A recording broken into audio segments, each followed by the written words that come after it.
but there's a crew in town. The head hillbillies are making their rounds. Small town whispers loud and clear. The sheriff shot the judge in his chambers chair. Sheriff got a secret he won't keep. Judge shot dead in his disbelief. A lot of people have some stories to tell. Dark pass away, get the sound of a shotgun shell. All the secrets spill on down. Voices loud in this old town. From the courthouse to the ground, rumors fly and they can't be bound. Neighbors hide behind their blinds, whisper tales of troubled minds. Skeletons covering the mountainside, a treacherous reality in the pines. Winter reveals the hidden lies. Moonlight couldn't mask their cries. Shadows caught in sunlit skies. There's no cover, no disguise. All the secrets spill on down. Voices loud in this old town. From the courthouse to the ground, rumors fly and they can't be bound.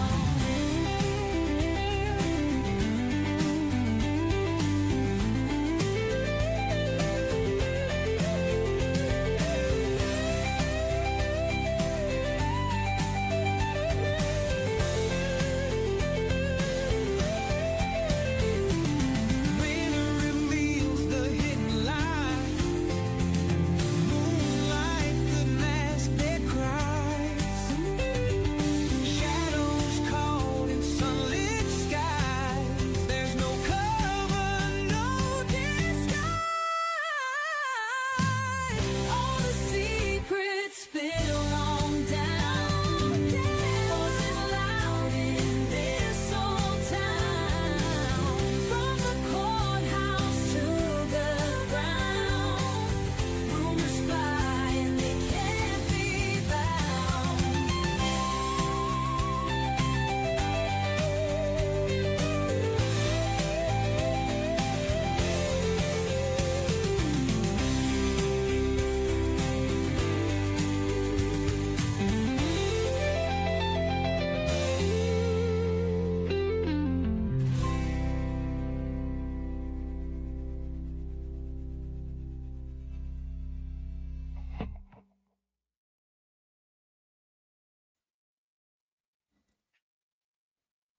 Hello, everybody. Welcome to the show. I am so sorry I'm a little bit late. I had to reboot my computer.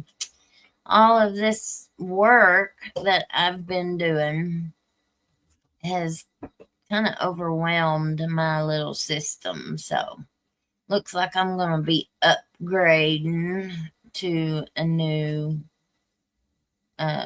system here pretty soon. Fingers crossed. And we're going to have a better camera. And we're going to have a real microphone. So, welcome to the show, y'all. This is Hillbilly Crime. My name is Elizabeth.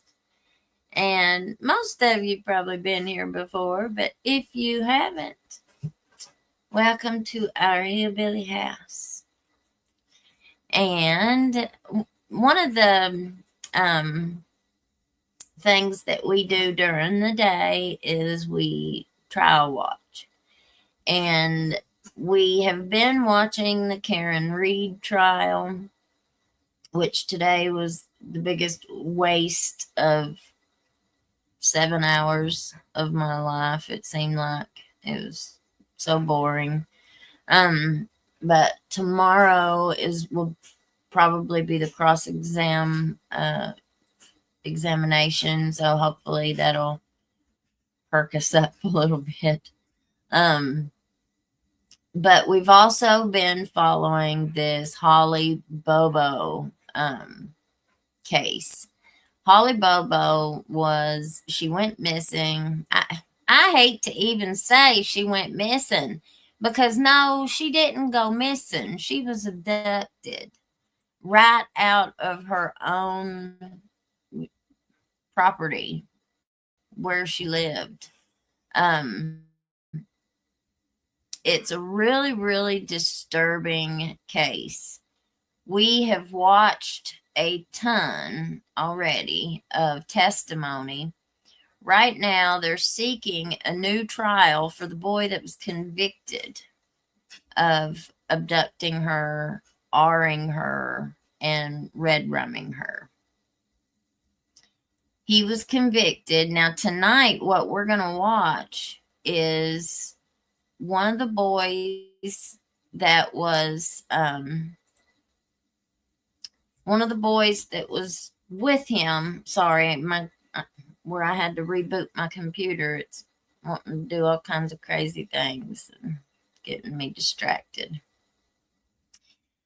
One of the reasons why this boy ended up convicted in the first place was because he has a younger brother that is intellectually disabled, and he had a friend who wasn't a really good friend. We're going to see tonight.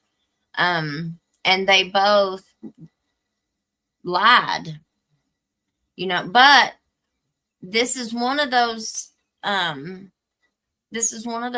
problems with our criminal justice system, when it comes to innocent people, and how police sometimes get tunnel vision, and instead of following the evidence, they will try and make the evidence fit their theory of what happened, of the crime.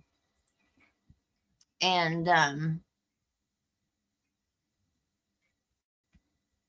let's see. Sheesh. Man, oh man. And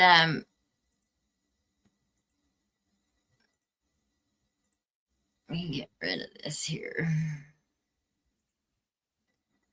I ended up, just by happenstance, I ran across a podcast today, and I put it in the description of this video. I put several of the links into the description of this video. Finally, I got it all off there. I couldn't see nothing what I was doing. I was flying blind there for a second. Anyway, I put the link to the podcast. Now, I've learned my lesson in times of past, and anytime I try and share one of the podcasts on the show, it's copyrighted, and we can't do that. So I put the link to it in the description. If you're following this Bobo case, I suggest you go listen to it, because Jason Autry was the friend of Zach Adams. Zach Adams is the boy that was convicted of unaliving Holly Bobo. She was unalived in 2011. They found her partial remains in 2014.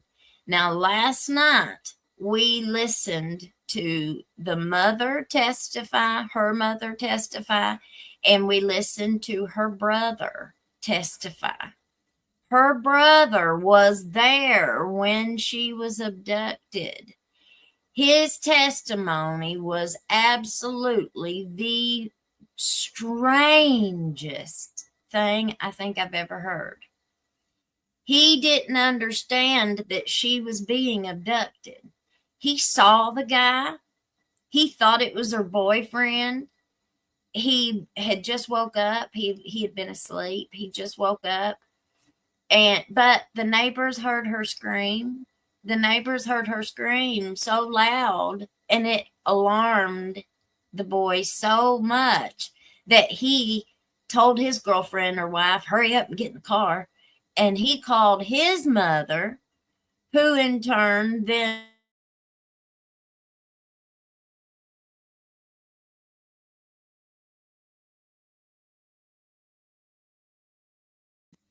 because she was already in the classroom, it alarmed them so much that the mother called Holly's mom. Couldn't get a hold of Holly's mom, so she called the school and had the secretary or whoever answered the phone at the school go get her out of class. Now, this is all happening. Think about how long it would have taken for all of that to happen. And the brother is sitting in the house, and he said, well, it was cold outside. I didn't really want to go out there, and I wanted to get dressed first. I mean, it was just the strangest thing I've ever heard. Strangest thing. And he also testified that the police thought he had done it, that he had hurt his sister. Now, I can see, we Monday morning quarterback, on this show and just about all these true crime shows. So, we can always think that we would do one thing, and then actually do something different when it gets down to it. But I guess I can understand, the brother not understanding that she was being abducted, like, when does that ever happen? But the mom was so panicked and was in such a hurry and a panic. She was just in a panic that she was screaming at him to go get a pew-pew and pew-pew him. She knew, and she wasn't even seeing it with her own eyes. It is just such a strange case. Okay, so these boys, these Adams boys and the Autry guy, they were known drug users in the community. Now, they weren't doing anything productive with their lives at all. Not at all. They were using things, to administer their rugs with. It wasn't like they were popping them. They were doing the bad stuff. And not that there's any good way, forgive me. But I think that these boys were, and they're not boys, they're men, but I think that nobody was ever going to put their neck out for them. They were thieves. They were liars. They were known drug users. They were rebellious. So you think, if they're known liars, they're known thieves, they're not, why would the police take something that one of the intellectually challenged, disabled ones says with no corroborating evidence whatsoever? They kind of made everything fit. Okay, so they apparently, and the reason why I want to tell you about this before we watch his testimony is because he now says, this Jason Autry, he got immunity to testify against Zach Adams. Zach Adams is the older brother of the intellectually challenged one. And we watched his interview yesterday. We've been watching it for the last few days. And they ended up giving him immunity to testify. And now he's saying that back then, his own lawyer had come to him and said, listen, it wouldn't matter what I said. It wouldn't matter what they came up with now. They've done made up their minds that you guys did this. There's nothing that's gonna make them realize that you didn't. Nothing. He said, nothing I can say. He said, and they were using the death penalty. They were threatening them with the death penalty. And like the little brother said, he said they kept harassing him and harassing him and harassing him. And they were saying, no, no, no. But you're in this little bitty tiny room. The little brother never was given a lawyer, was never read his rights. So they just, I don't think he was really smart enough to even think about asking for an attorney. But now this Jason Autry is saying they came and got me out of jail, and we took a field trip with the prosecutors, the police, all of them, his own lawyers, that they went out and he had his testimony written where he was rehearsing it to testify against this Adams boy. I mean, this is bad stuff. Like, they're not allowed to do this kind of stuff. And this is why we're seeing this post-conviction relief. That's why this is all coming back up again now, is because they won a post-conviction relief hearing for Zach Adams. Those are very, very hard to get. They're very hard to get time on a docket in front of a judge for. Rarely are they ever granted. But this one was. And so it's kind of like a mini trial. And so they have this little mini trial, and there's no jury. It's just a judge. And then the judge will decide if there's enough. I don't even know what the standard is. Remember, I'm no lawyer or nothing, but we watched the pig farmer go through retrial, or post-conviction relief hearing as well. Is same thing. The judge will then decide if they get a new trial or not. They don't decide if they're guilty or innocent or not guilty. They are only deciding if they get a new trial or not. So this is just to see if you'll get a new trial. But what we're looking at tonight is Jason Autry's testimony. This is the very same testimony that he had been rehearsing with the prosecutors, with his own attorneys, so he says now. So he says now. Thank you all for being here. Everybody's already here. Thank you. Sorry if I'm rambling. All right.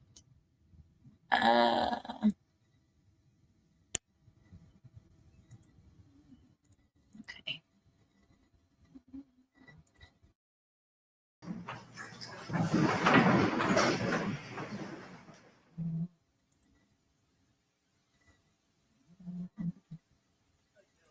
See, We are, Your Honor. you, purposes of the record, you'd asked for some additional time to transfer some requested information to defense counsel that you thought would expedite.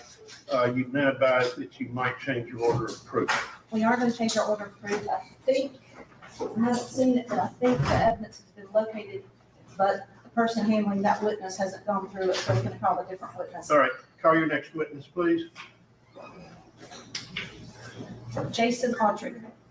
Oh, yeah, might be good to get a jury. Hold on. I was like, you're just asking me, I'll tell you.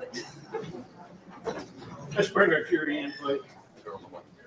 I've got all kinds of stuff in the, we don't have a place here to keep things, so we're having big tubs that we're carrying stuff back and forth. How long do you need to get your stuff? Probably an hour to go up there and get it all sorted. Take the jury back upstairs. Tell them we've going to need additional time.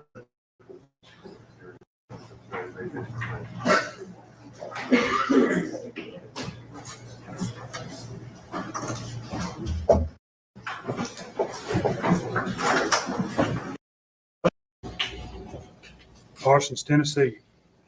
And how long, I mean, did you live there your whole life, or did you move around that area?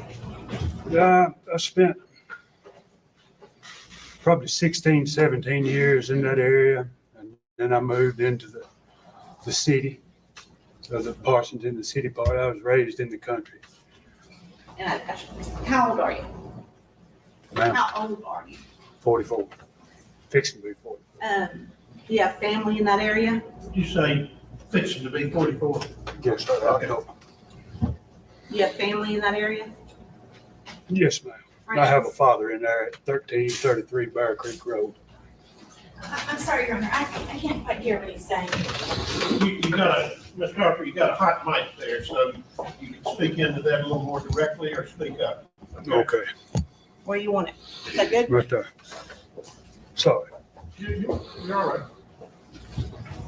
Yeah, they couldn't hear your answer. Do you have a mother that lives there in the area? I have a father at 1333 Bear Creek Road.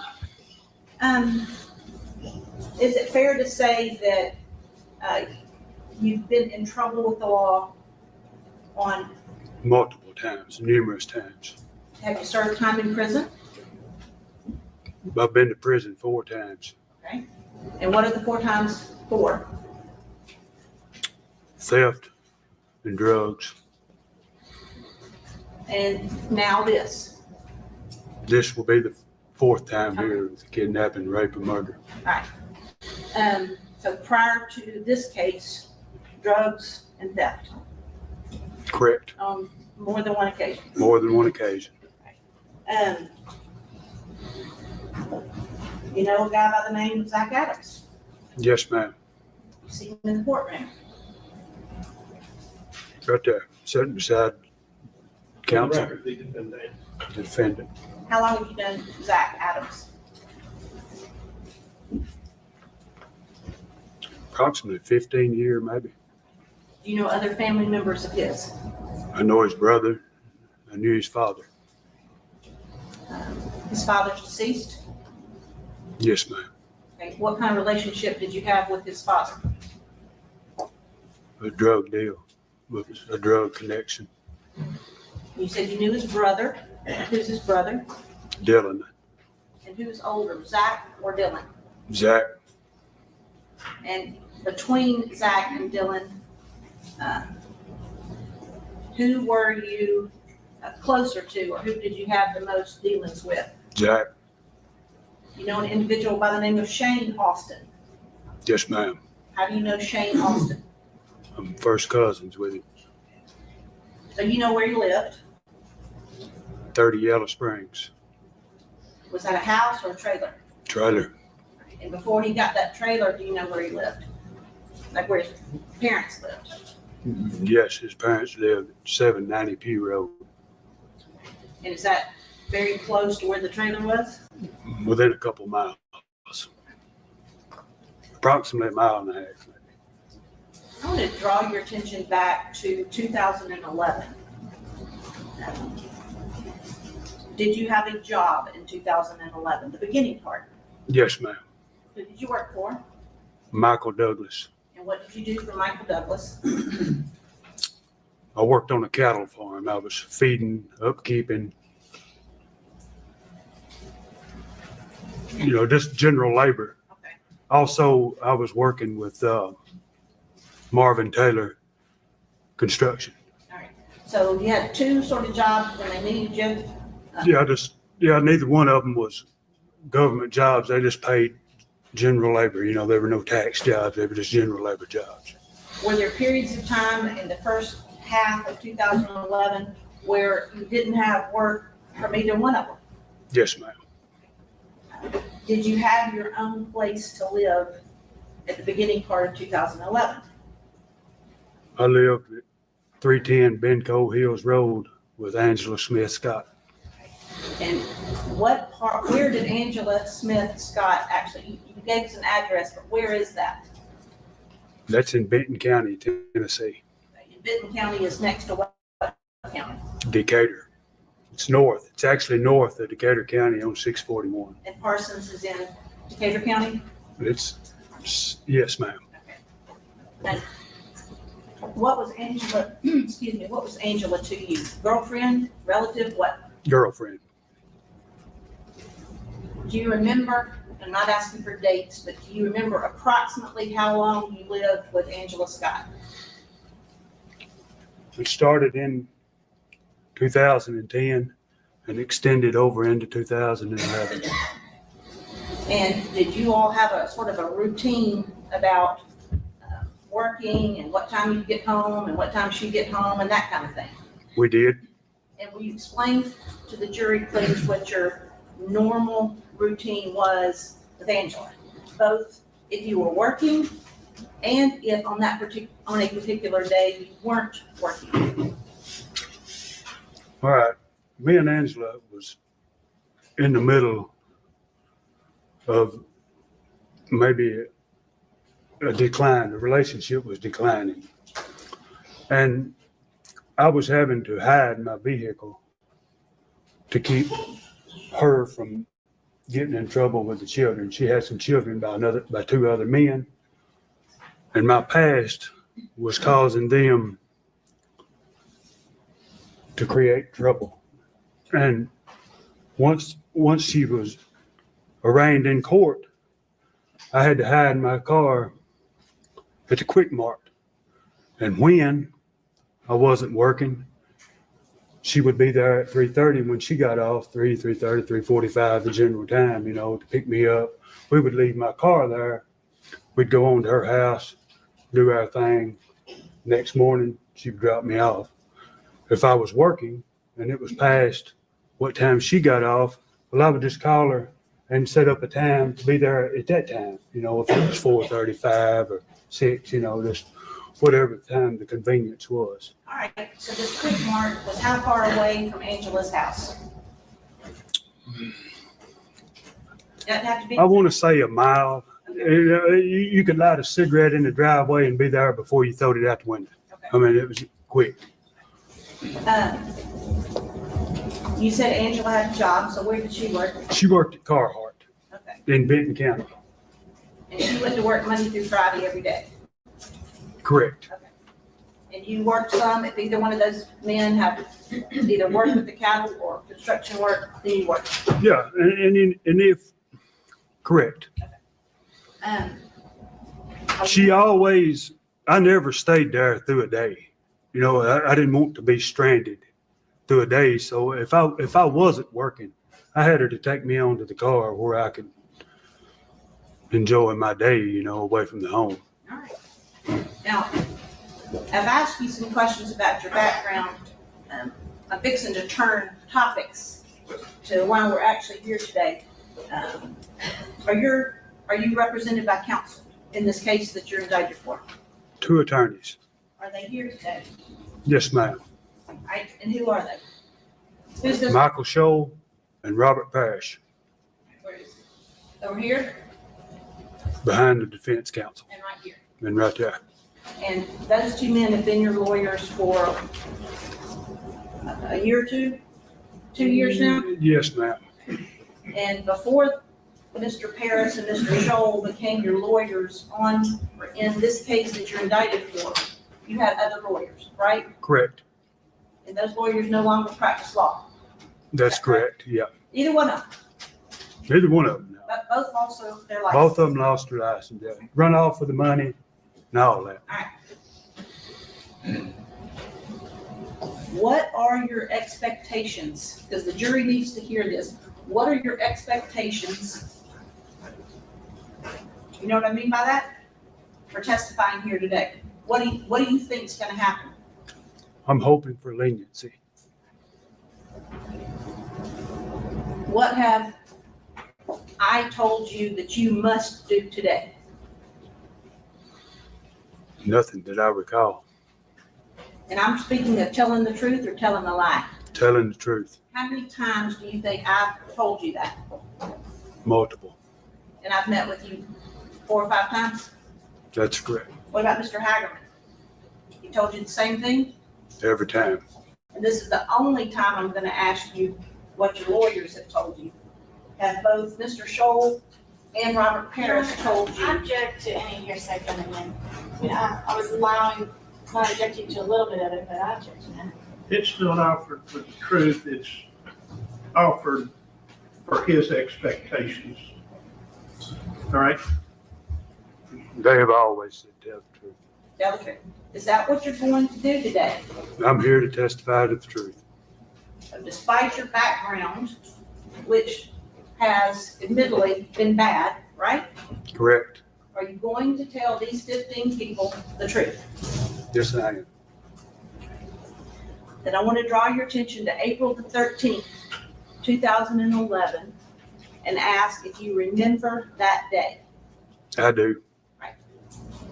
Actually, I'm going to back up to the night before, April the 12th, 2013. Do you remember the night before? I do. Right. Where did you spend the night of April the 12th? 310 Benco Hills. And whose house was that? Angela Smith Scott. Were you working at that time? I was not. Do you remember what time you got up on the morning of April 13th? She had to be at work at 7, so approximately 6:30. What'd you guys do when you got up? We got up and drank coffee. She took a shower, got ready for work. We'd get in her Ford Expedition, and she would carry me to the PT Cruiser, the silver PT Cruiser. Then she would go on to work. So the PT Cruiser was the car that you Tell were. me, is this the day before, Yes, sir. on the 12th? No, he's. This is, we come to the 13th, you just asked him where he was the day The night- before. the night- Now we're following up with the morning. Yes, sir. Okay, This is the morning of the 13th. So this PT Cruiser, that's the car you were driving at the time? Correct. In that time frame. Correct. In that moment. And that's the car that you were hiding, if you want to call it that, at the Quick Mart. That's correct. Okay. You just didn't want it parked in front of her house. That's correct. Okay. So after she dropped you off at the PT Cruiser, what did you do? I got in the PT Cruiser and went to Camden Bottom. What's Camden Bottom? It's a large refuge. Why'd you go there? I wanted to kill some time. I wanted to look at the wildlife, view the ducks and the deer. I'm a country boy. I enjoy the sights and sceneries. Okay, but why, and for somebody who's had your history, that sounds a little odd. You wanted to go look at ducks and deer. Is that a place you've been to multiple occasions or not? I fish there regular. But it's fine to look at scenery. Were you actually trying to kill time before you could really do what you wanted to do? Yes, ma'am. Okay. Which was what? I wanted to make a phone call and establish a connection on morphine. Okay. So that brings us to drugs again. Were you using and addicted to morphine? Yes, ma'am. How, any other drugs? Methamphetamine, All right. So how, hydrocodone, I'm sorry? morphine, hydrocodone, and methamphetamine. You used all of them. Yes, ma'am. So you said you needed to waste time, kill time until you could make a connection. Who did you start calling? I started a volley of exchanges to Shane Austin and Mr. Adams. Okay, you said I started a volley of exchanges. Just listen to me. Did somebody answer you when you started making these calls? No, not So by volley, do you mean you were calling both? correct. Did you really care which one you made contact with? No, You just wanted to make contact with one of them correct. in order to do what? To get appeal. And did you have, I guess, a particular drug or a particular I did. process that you wanted to do that one? I did. Explain it to the jury. I enjoyed my DOC maybe was a cocktail of morphine and meth together. So did you have one of those and didn't have the other? I had the meth. So you started making phone calls to Shane Austin and to, Zach Adams. all right. At any point in the morning, did you make contact with one of them? I did, Did you, which one? Mr. Adams. And did he call you or did you call him? He called me back Right. and said that he was busy, that when they got to a location, that he would call me. And other than telling you he was busy and when he got to a location, he would call you, did you ask him any details about what he meant? I did not. Do you have any idea of what time in the morning this was? It was after 8. Probably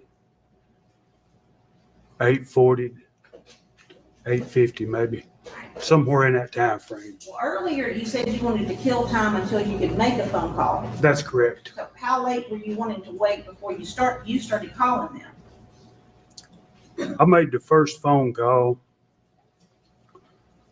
At the river, you can't get a signal. It's pretty tough to get a signal there. It's real low.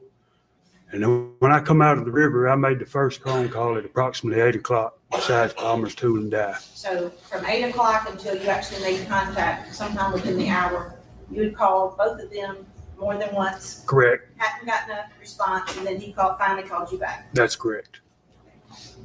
So what did you do after he told you, when I get to the location, I'm busy, when I get to When we get to the location, we'll contact you. Okay. I went that general way. I knew that I headed in that direction. Okay, and I'm sorry, nobody here but you knows in what direction you're talking about. I went in that direction. Well, I left Beaton County, headed toward Decatur County, down Birdsong Road. And why the Birdsong Road area? It was the easiest access from where I was to get there. Plus, it would be a delay. I mean, it was just the easiest access to get there from where I was, other than going down the main road. And did you talk to him again? I did, Who? Mr. Adams. He called you or did you call him? I believe he called me. What did he say? He said, we're at cousins. What did that mean? That means that they were at 30 Yellow Springs Road, Shane Austin's house. Your cousin. He called him cuz too. But that's your cousin. Correct. So did you go there? I did. How far away were you? How long did it take you to get there?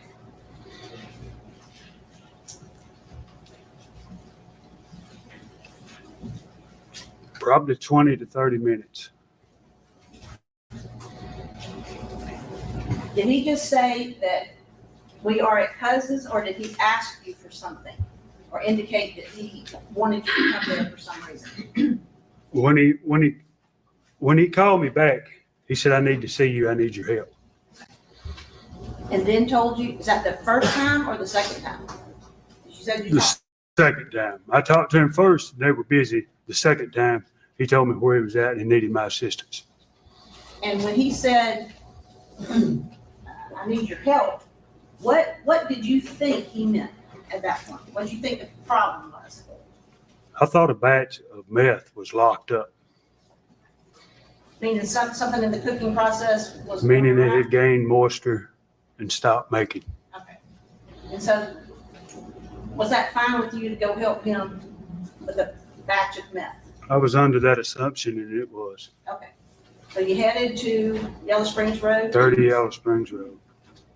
Will you, if you're standing on Yellow Springs Road, can you describe for the jury, I guess, the way Shane Austin's house trailer sat?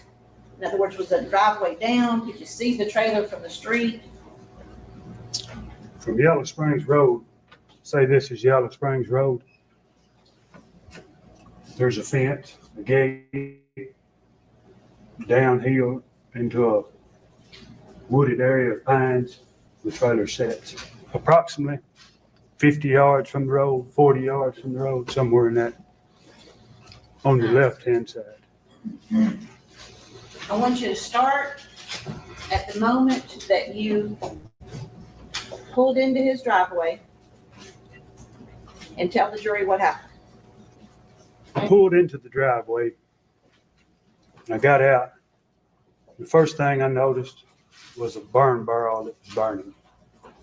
The second thing was Dylan was standing in the doorway with his shirt off.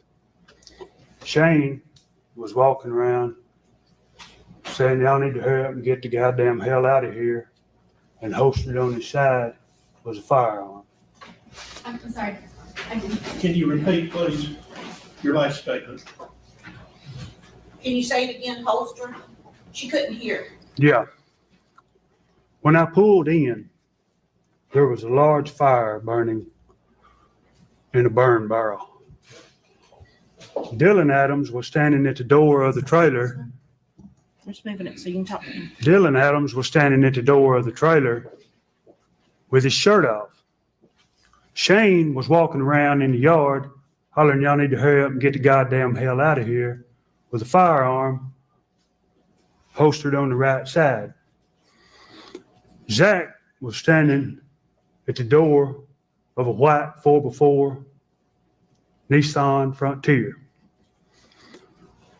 I instantly got to Mr. Austin and bought a pill, bought a morphine, 100 milligram, walked directly back to the PT Cruiser, broke it in half, cooked it down, and shot it.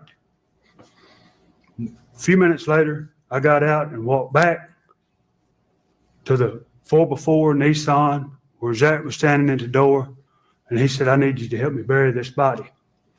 And I told him, I said, God damn, I hate that y'all killed little JoJo. And he said, Jason, he said, Train. He didn't say Jason. My nickname was Train. He said, Train, that's Holly Bobo.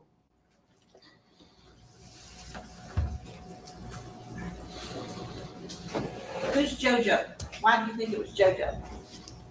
Some days before that, Joe owed some money for some pills. Him and Zach was enemies. They was talking about killing him for the drug debt. Was there also another relationship between, or another connection between Joe and Zach? Shane. Was there a woman connection between Joe and Zach that you know of? There's a child. Both of them have a child with the same woman. So you knew there was bad blood about a drug deal. You knew there was bad blood about. There was some stuff that happened. One child got abused, maybe.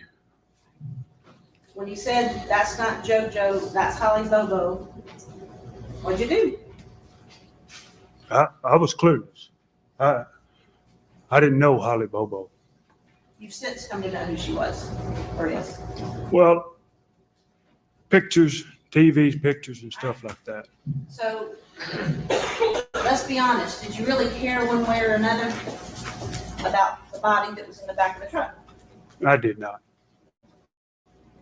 Describe for the jury where the body was and what you did after that. The body was laying in a multicolored farm style blanket. It looked like multiple colors. Wrapped in the blanket, laying up against the back. So the truck is sitting here, it's laying against the back. Instead of laying long ways, it's laying this way. From the moment you figured out that he wanted help with Holly versus help with a batch of meth, were you willing? Yes, I was. Tell the jury what happened, what you said, what he said. He asked me would I help him bury the body. And I said, yeah. I said, I will. And he said, but I said, I want to leave my car somewhere else besides here. I said, I don't want Shane or Dylan to know that I got involved in this. So I told him, I said, meet me at Yellow Springs Church. I'll park the PT Cruiser in there and I'll get in the truck with you. All right, and so while you were having this conversation with Zach, where was Dylan? Dylan never came out of the trailer. Where was Shane? Continuing putting stuff into the burn barrel. And you say putting stuff into the burn barrel. Could you see what he was putting into the burn barrel? The smell was an appearance of camp fuel and meth. It was a large blaze. The area was tight, and you could smell the smell of a meth lab burning. Okay, I understand what you could smell, but could you see what he was putting in? I could not say. I never made it that far down. I never made it past the door of that 4x4 front. The door, I didn't hear the door, what? I never made it past the truck door. You said earlier that Shane was saying y'all got to hurry up and get out of here. Did he say why? He had a satellite. He said there was a guy coming to install a satellite and he didn't know what time he'd be there. So you had him saying satellite guy, cable guy, whatever's coming and throwing things in the burn barrel. You had Dylan first at the door with no shirt on and then never came out, correct? That's correct. This conversation took place between you and Zachary Adams there between his truck and your cruiser. That's correct. Okay. So what happened? I got in the PT Cruiser. I backed out, went to Yellow Springs Church, pulled in. When I walked out to the road, he was backing out of 30 Yellow Springs Road. He picked me up. I got in the truck. And we go towards 641 down Pew Road. All right, Mr. Autry, you've now gotten into the truck with the guy who says that Holly Bobo is dead and wrapped up in the truck bed. So tell the jury what you guys talked about. As we got going down the road, I brought it to his attention that there were no shovels or pickaxes in the truck. How are we going to bury a body with no shovels or pickaxes? He looks at me and like he's lost. And I said, I don't know of nowhere a man can just pull up and get a shovels and pickaxes with a dead body in the vehicle. All right, keep talking. Continue on. Yes. We go across. Now, before you continue on, you say there's nothing to. There's nothing to dig So what's an alternative suggested? by me. All right. I told him that some years back that I had been underneath Interstate 40 bridge and there was a body floating. And I told him, I said, the only thing holding the body up was the intestines. Yes. And we set a course that direction. Why did you mention a body floating? What did you talk about specifically? What was your plan of disposing of Holly's body? Mr. Gutter put her in the deep end of the slough. I told him, I said, you put her in the deep end of that slough, turtles, and she had to eat it up just like that. Turtles and what? Turtles, animals of opportunity. So did you all, The only thing holding the other body up was the gases and the guts.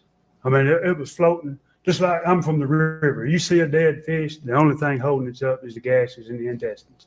That's the same as it was. You get the guts out, down it goes. so you had a good idea? I understand, yeah. Yes, ma'am. All right. So where did you all go and who was driving? Mr. Adams was driving. We went to 133, I believe we went to the 133 where the interstate bridge crosses the Tennessee River underneath it. Tell the jury what happened. We made a loop of the entire area to scope it out, to make sure no one was in the area. There's a boat ramp a mile or so from there. Also, there's a beach. And we circled the boat ramp down by the beach, turned around, come back out.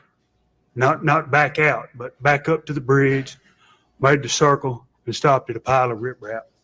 What's riprap? It's a large limestone rock, generally about this size. And you're using your hands to, Riprap changes. but you're using your hands to show something larger than a dinner plate. That's correct. Okay. And you said you stopped beside, We backed into a pile. is this an area that you had been to before? That's correct. Is this an area, or do you know whether or not Mr. Adams had been to that area before? I believe he had. Well, did you tell him where to turn, or did he know where to go? He went on his own. Okay. And you said you Backed up to a pile of riprap. of riprap. There was a pile laying underneath the bridge. The whole underneath the bridge was riprap, but there was some extra piled up to one side. And how close to the bridge were you on? Did he back his truck up? And I should have said how close to being under the bridge, you know, like, Well,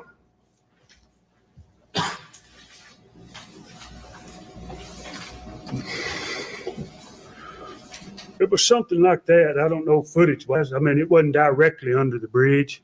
I mean, if you're looking at the bridge this way, if you just look straight down off the bridge, it's probably 20, 30 foot off to one side. We wasn't directly under the bridge.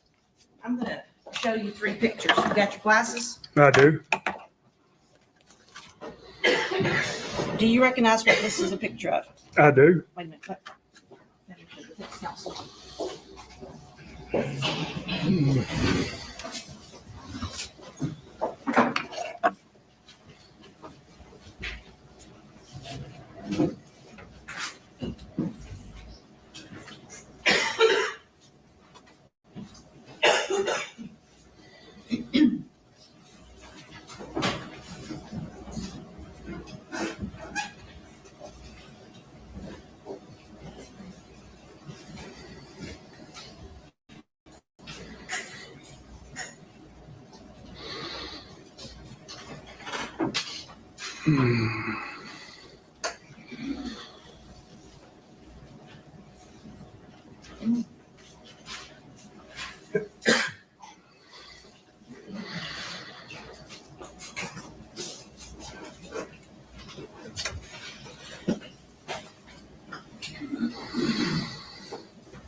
I got 3 pictures, different views, but I want you to look at the first one and tell me what that's a picture of.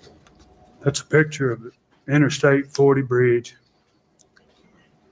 The location of the pile of riprap. What is the next one? Is this This is the absolute spot. right? So a closer up view. Of That's correct. right. And the third one, I guess it's just a replica of the same one you had. except for what? Is it even closer? Yes, ma'am. Okay. And what can you see a trail in the third one? To the between the riprap pile and the lake. Your Honor, I'd ask these to be marked as the next. 177, 178, and 179.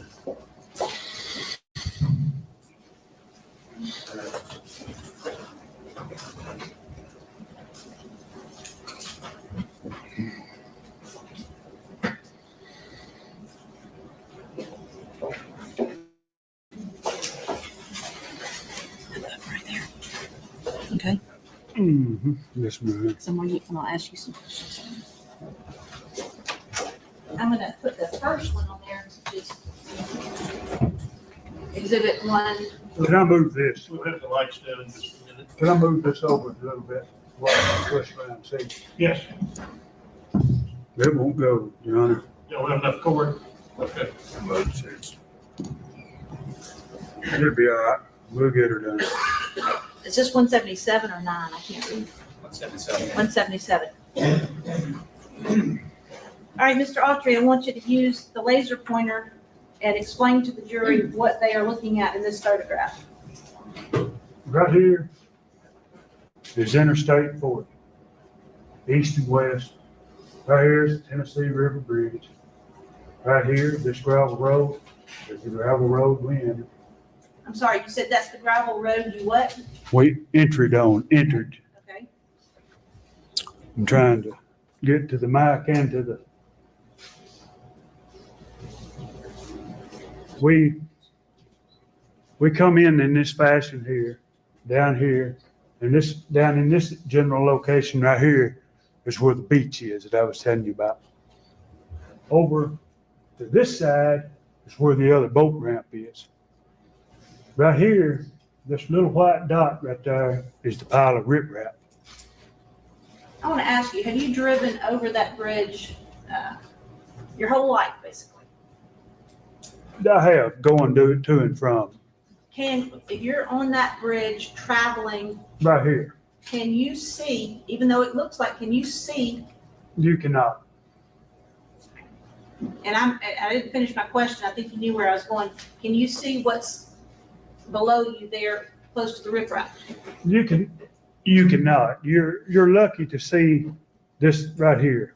And you're showing the water? This would be the lake. This would be the lake. Okay. And you put the next one up. I'm sorry about the inconveniences. All right. What is this one? This is a picture of Interstate 40, the bridge. This is the riprap. This is a trail that runs this way. All right. And that gravel road that you showed the jury that you came in on? Right there it is. Right. And in the previous picture, it just showed that it went further, correct? That's correct. Okay. And the next one. Sort of a close-up. That's correct. Now, in this picture, you see the edge of the highway or the bridge.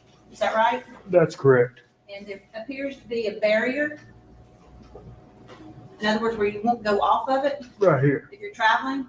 Right here. Okay. And is that part of what obstructs your view if you're traveling down that road? It is that factored in with elevation. All right. So do you see the pile of, let me ask you this, is this what it looked like then, or does it look different now in this picture? It looks different in this picture. All right. What is missing or what is different? This right here was bigger and was green like that right there. Was green. What do you mean bigger? There was more rock there. Okay. Show the whole area where there was rock back when. It looked, you see how this looks tall. It was all in that fashion running out. Okay. We can take pictures down. Get the lights back up.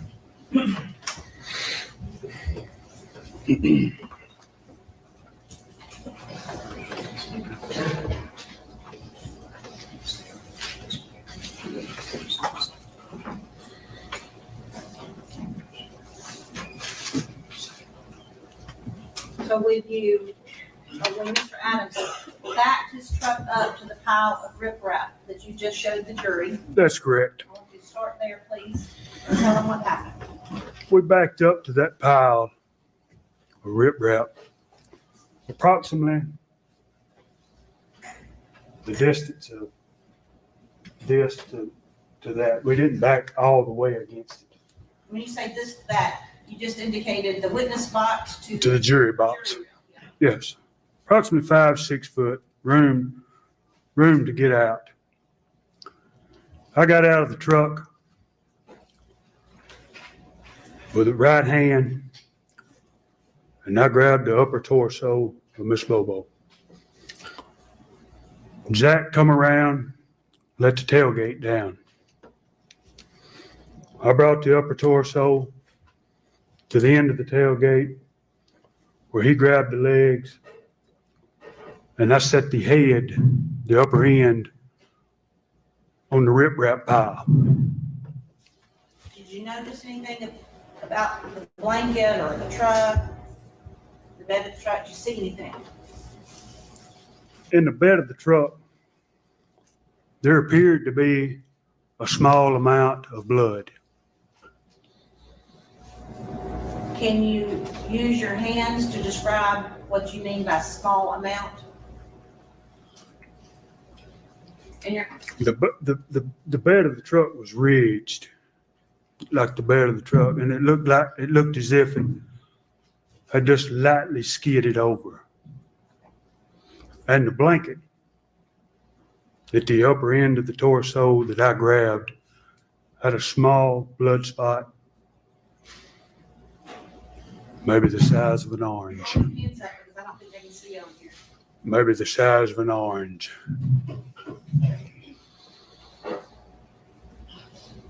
Did you look inside the blanket? Never, Did you unwrap? never. How were you able to swing her body around and you get the top part and Zachary Adams gets the bottom part without unwrapping the blanket? I grabbed the blanket just like you would this shirt right here. The body didn't weigh very much. I was in pretty good shape. I'm a pretty good sized guy. I grabbed the blanket just like that right there and walked to the tailgate of the truck. At that time, he grabs the legs. We set the body down with the upper torso on that pile of riprap that y'all just showed, that we just discussed. After you put Holly's body down on the riprap, what happened? Mr. Adams goes to the driver's side of the pickup. I'm standing over the top of him with my hands on my knees. She being right here. And at that time, I see the foot move, a movement, and a sound of distress that sound like come out of the voice, come from the blanket. At that time, I walked to the door, to the passenger side door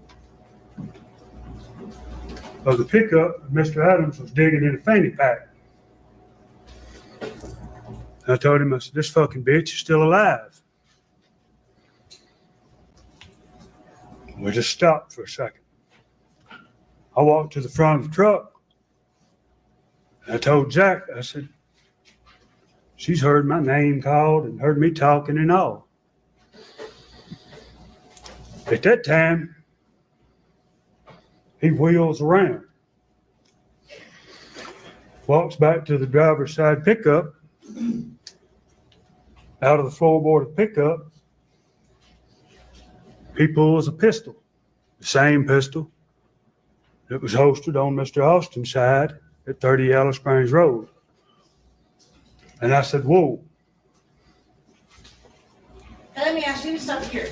Did you say whoa because you thought you were going to save her life and stop him from doing something bad? Or did you say whoa for another reason?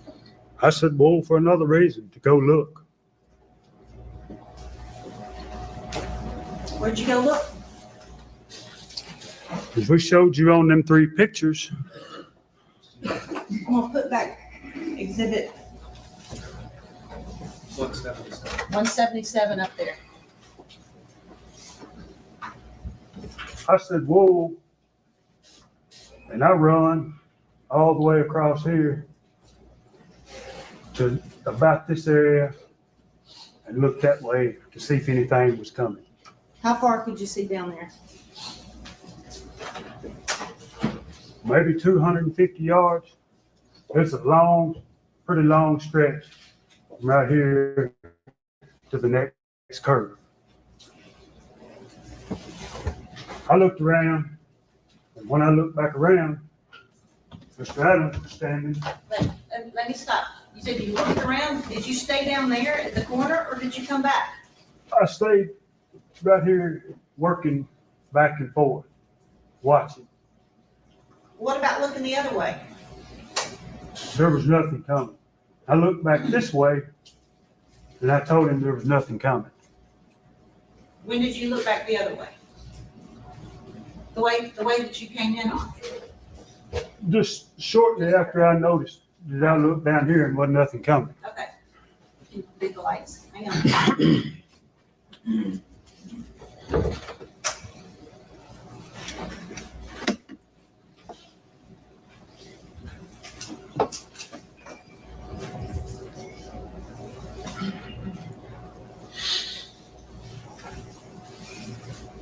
All right, you can keep going.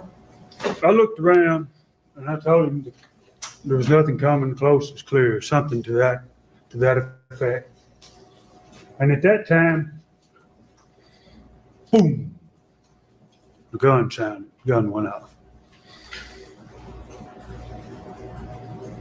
And it sounded like to me that it shot 3-4 times underneath that bridge. I had done made it back. I had done started my way back this way. And it sounded like boom, boom, boom underneath that bridge. It was just one shot, but it echoed underneath that bridge all the way down that damn river bottom. And when that gun went off, there was Martins went everywhere. I'm sorry, didn't hear that. Martins, bridge, birds went everywhere. Just all up under that bridge. And it just dead silence for just a second. I was still in this general location right here. And I heard a boat crank up, a boat running somewhere in either here or over here. Somewhere there was a boat. Either down the Tennessee River right here. And I took off running back over to the truck. And I told him, I said, God damn, we have been seen or heard. And at that time, Mr. Adams grabbed the feet. I grabbed the same spot at the upper torso. The blood spot was probably the size of a grapefruit at that time. We load the body back into the truck in the same fashion, shut the tailgate, and tear out of there like wild Indians, just driving a racket. And I told him, I said, this is a federal refuge. There's no firearms supposed to be allowed down here. If they see us driving like this, we're going to be the suspects. So we slowed down. Now, are those the exact words you used? Did you say it that calmly? This is a federal refuge, we will be suspects? Of course not. I mean, that's, What'd you say? I mean, word for word, probably can't, you know, it's over 6 years ago you know. All right, but you told him to slow down. Let him slow down, yeah.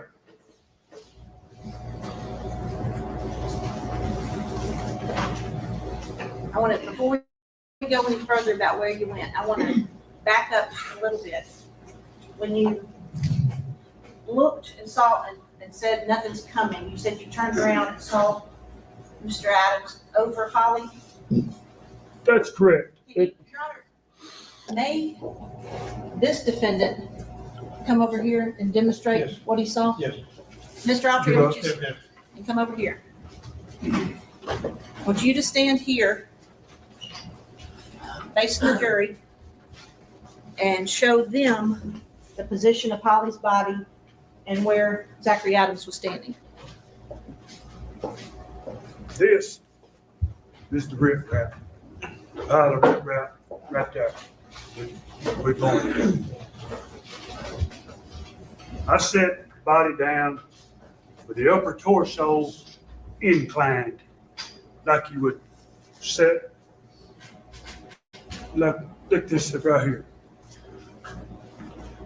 When I was standing over here, Mr. Adams was standing at the upper torso at this fashion. So he was I standing could up. not see him. Yeah, I mean, it's pretty high vegetation. Right, so you said he was standing here like this. You mean he was up on the riprap looking down on her? That's correct, like this.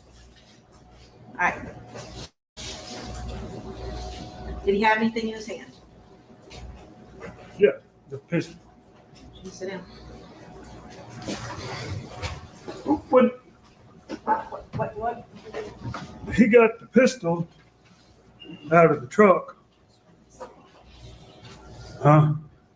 he got the pistol out of the truck before I ever went to here. Right. And didn't put it up over here. So you loaded Holly back up in the white Nissan Frontier. That's correct. You told the jury to take off back down the road. Back down this, come out this way right here, get back on this road right here, back on this little gravel here. We driving just erratic, just panicked, just pretty much, right? But what happens from there?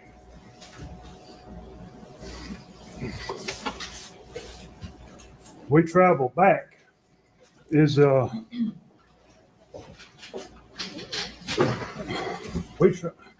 want this back? Not yet.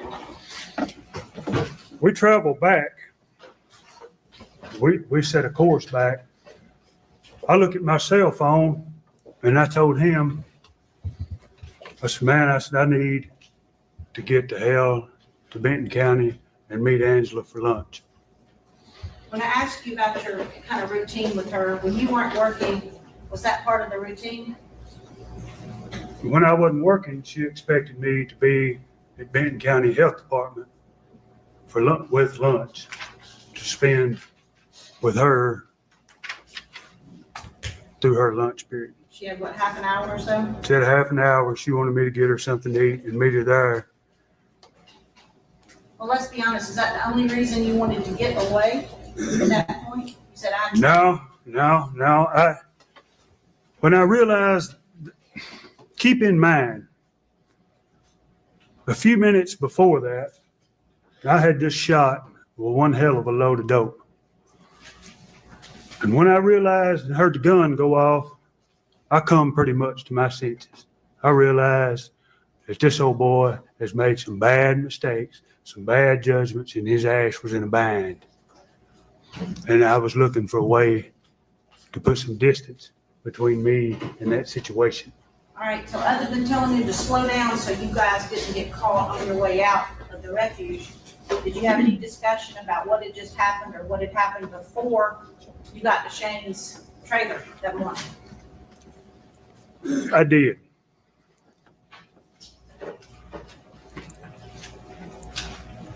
Approximately, just as briefly, I mean, after the most intense part of it got gone, I asked him, how did she get here? How did you know her? And he said that Natalie Bobo was working at a strip club at North 40, prostituting for drugs down there, fucking him, and left the idea that victim Bobo was going to be in a threesome with him. Been showing him pictures of her and stuff like that. He also said that the victim had been to his house before.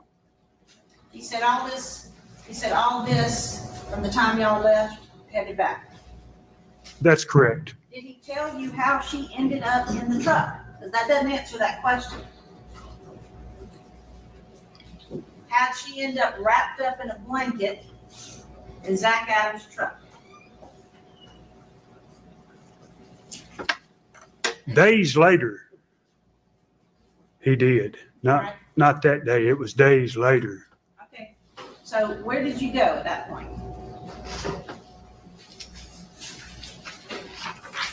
We went back. I went back to the PT Cruiser and got back out. Got into the PT Cruiser. Went to 641. Realized that I didn't have enough time to make it to her lunch. And I sat north of Interstate 40, texting her through her lunch period.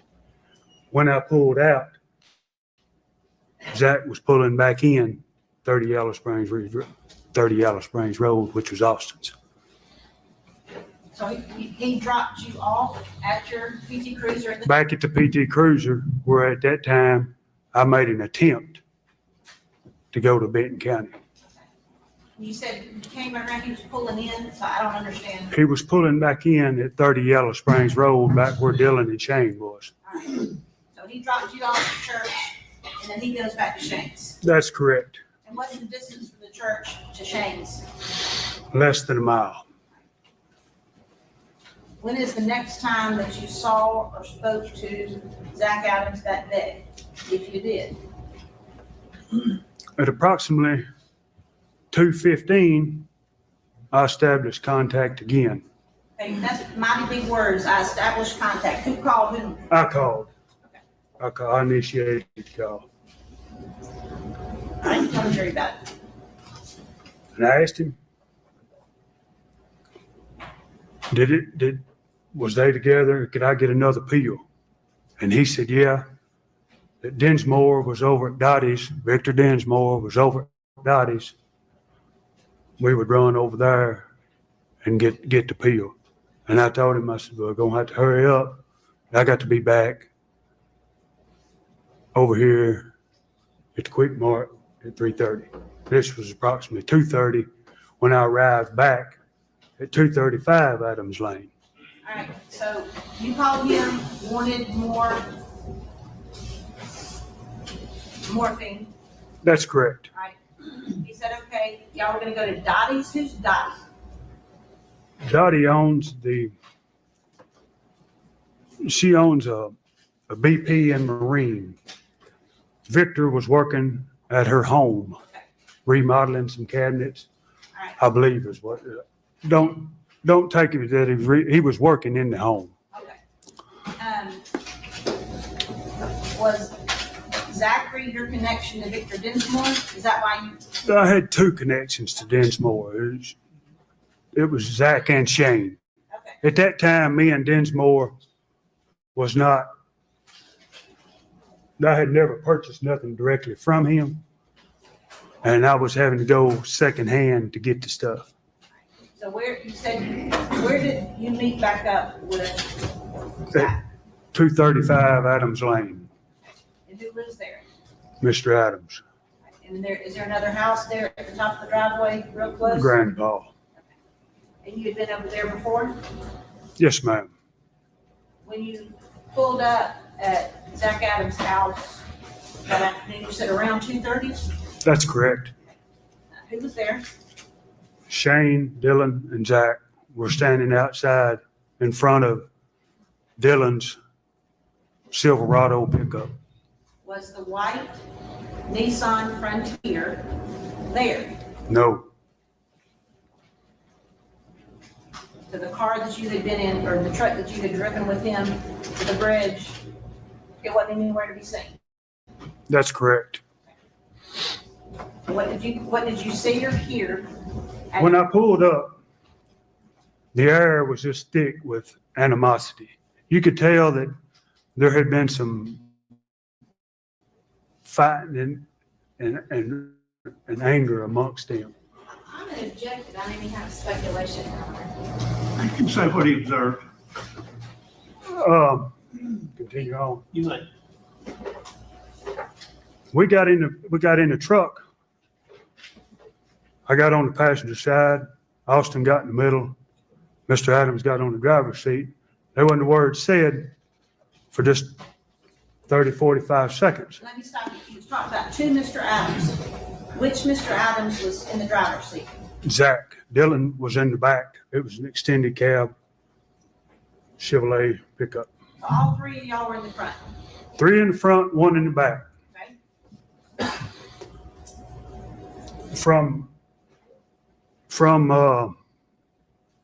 Zach's house to Dottie's house, where we was headed, is less than 2 miles.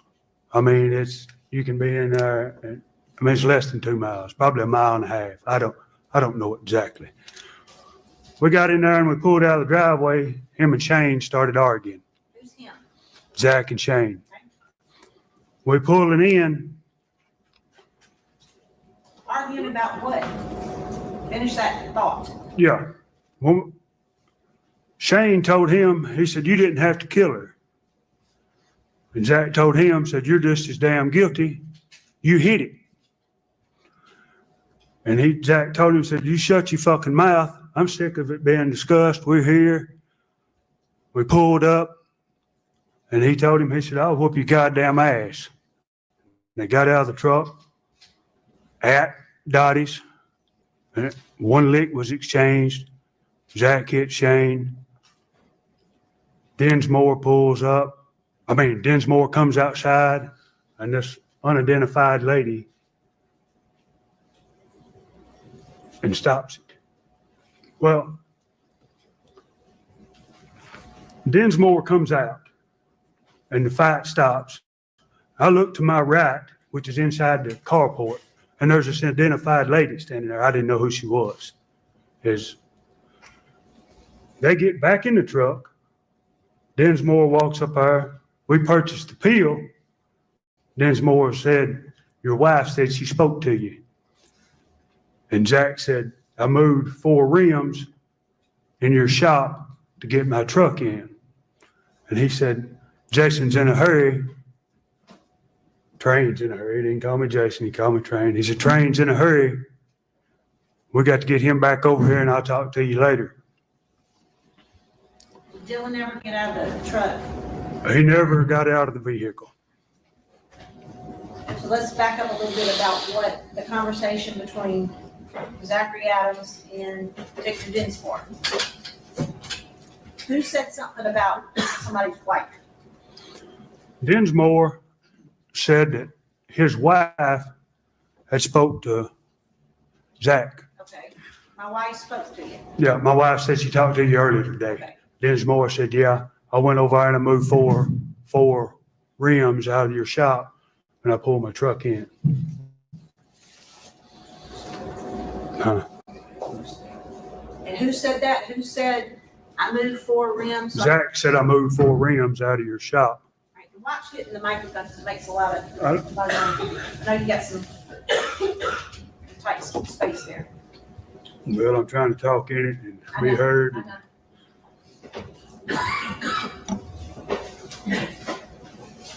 So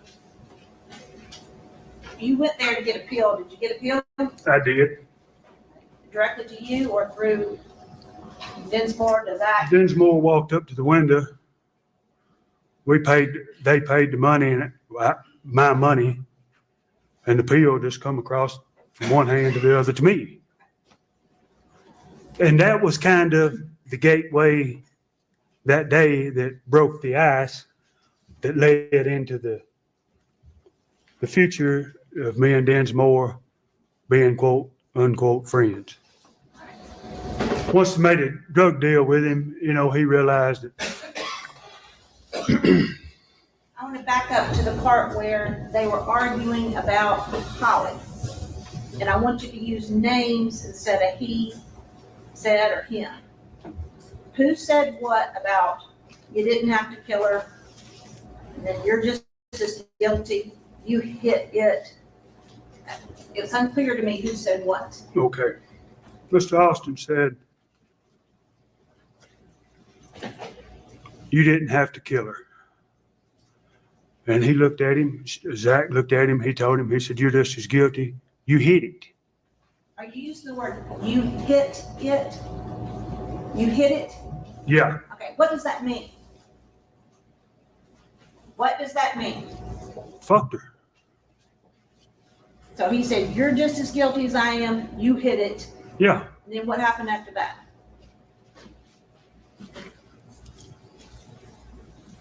they get into the fight. They get out of the truck, go to the front of the truck. Mr. Adams. And that ends it. By the time he lands that lick, Densmore's right.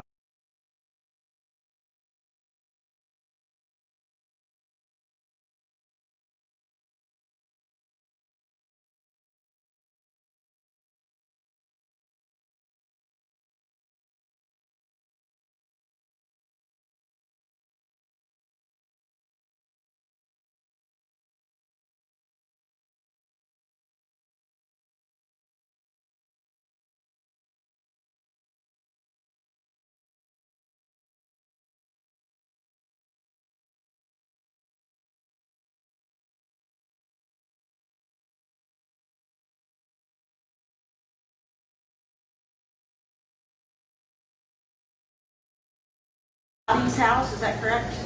That's correct. Went straight back to 235 Adams Lane. And when you got back to Adams Lane, was the white Nissan Frontier back there? Or was it still gone? It was not there. Did you hang around or did you leave when you got back? I did not. As I testified, that I had to be in another county at 3:30. And that was from where Zach lived to where I had to be. It was 35 to 40 minute drive. If you pushed it, you really had to go. So I didn't have enough meth left to supply. So I wasn't going to stay anyway. I didn't have enough to get everybody high. I just had enough for me. I was an addict. I was looking out for me. You used a phrase a minute ago, is that opened or broke the ice. We're talking about what had happened earlier on the 13th. With Densmore. Is that what you're saying? Well, no, I'm saying that what you heard on the way to Dinsmore's and at Dinsmore's sort of, well, okay. So you're saying that broke the ice with Dinsmore? Yeah. Okay. As I testified, the reason that I didn't go directly to Densmore to buy the meth to buy the morphine is because I had never purchased nothing directly from him. So tell me, after you left the afternoon of the 13th, when is the next opportunity you had, the next time you talked to any of the three of them about what had happened on the 13th? I'm not asking for a day, unless you remembered. I'm more asking for 2 days later. Your Honor, I'm going to object if they're going to get into 404B evidence that's not related to these charges. The other thing is, I'm going to object to hearsay as to what somebody else may have told Mr. Autry and not specifically Mr. Adams. My question was simply, when is the next opportunity he had? I didn't ask him what anybody said. Well, I'm just in advance, Your Honor. I'm anticipating what. All right, be cautious, please. So, Mr. Autry, I want you to listen to my questions very carefully, and if I don't ask you what somebody said, don't volunteer. Yes. You understand? Yes, ma'am. All right, when is the next opportunity that you had to speak to Zach Adams, Dylan Adams, or Shane Austin? 2 days later. That would have been Friday the 15th. That's correct. And on that day, which of the three of them did you talk to? Zach, Where were you? I was in Benton County. All right. And did he come to Benton County, or were y'all talking over the phone? He called me and we agreed to meet behind the marathon at Interstate 40. Marathon station at Interstate 40. That's correct. Where 641 and Interstate 40 crisscross. There's a marathon. And is Adams Lane right off of 641? From there, it's a mile or so. It's close. So my question was, is Adams Lane, does it run directly on 641? Yes, So it's their driveway, they're on 641. They just have an Adams Lane. that's correct. Okay. Did you agree to meet? I did. And when you got there, who was there? Dylan and Zach.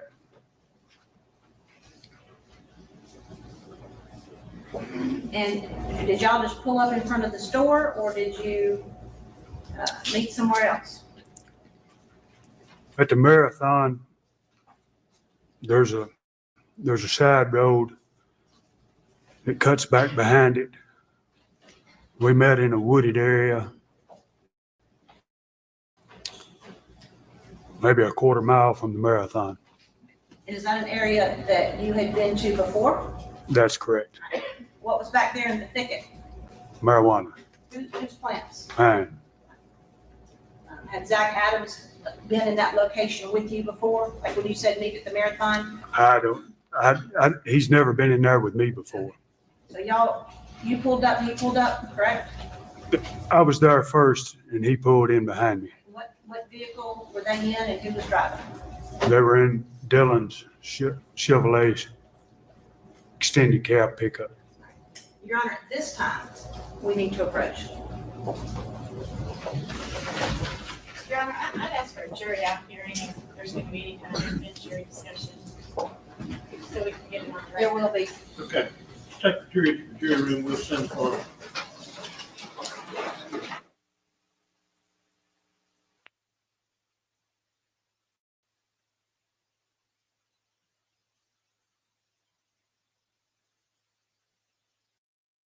Zach come to my car.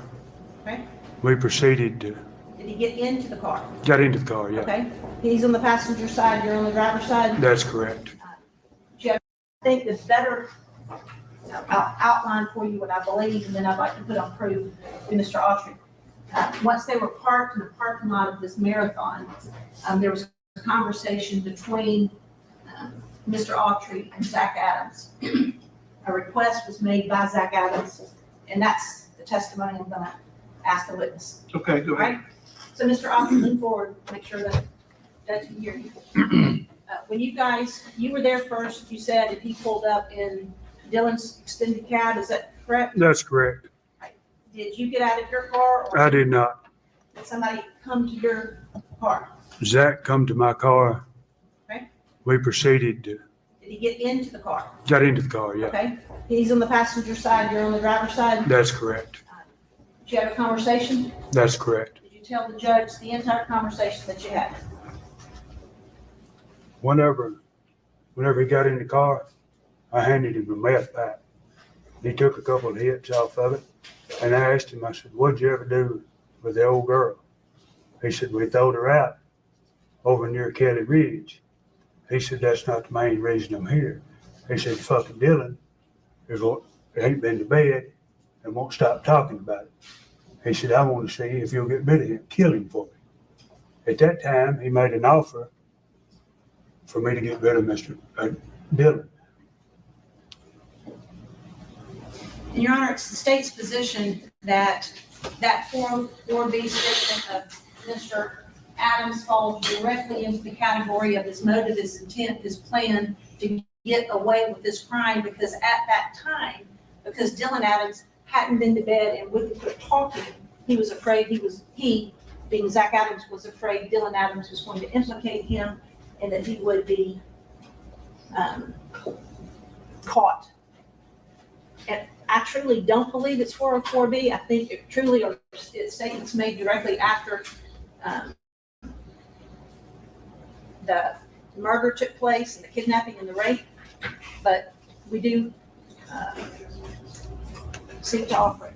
First of all, Your Honor, this is something that's happening 2 days later, so it is not directly related to statements directly after the murder, the alleged murder of Holly Bobo. Second of all, it's irrelevant as to whether at that point the crime The murder of Holly Bobo is completed, it is finished. What happens next is irrelevant, Your Honor. So it's not relevant to whether or not Mr. Adams was involved in shooting Holly Bobo, he shot Holly Bobo, he kidnapped her, or he raped her. So it's independent of that. Next, it's highly prejudicial because it paints Mr. Adams out to be a killer of his own brother. Somebody who, I mean, that's a second murder or second attempted murder that they're trying to pull in here. And then after that, it's just, if you give it any kind of 404 analysis, it's just highly prejudicial. This outweighs the probative value of whether or not this is, probative value that it has as to whether or not Mr. Adams killed Holly Bobo. We've already heard that. The whole murder is complete. We've already heard all the murder information. And at this point, these are just additional crimes and wrongs that they're trying to bring in. It doesn't show a pattern because it doesn't show anything about the murder. The murder is completed, allegedly, if you're going to believe Mr. Autry. The murder is completed, it's final, and so now what they're trying to introduce doesn't go to show anything about the murder. And we, of course, It's contextual. If it's true, then it's showing an attempt to cover a crime by further doing things to keep it from being undetected by other people. But he's not charged with that crime. He's not charged with trying to cover up the murder. It's part of the context, though. The court finds that it is particularly probative in this case, and it doesn't really go to a character trait. It goes to an attempt to keep something from being discovered, and the court finds that its probative value does outweigh the danger of unfair prejudice. So even if it's 404, which I'm not sure it is, I think it's contextual, the court finds that nevertheless it would be admissible. Okay?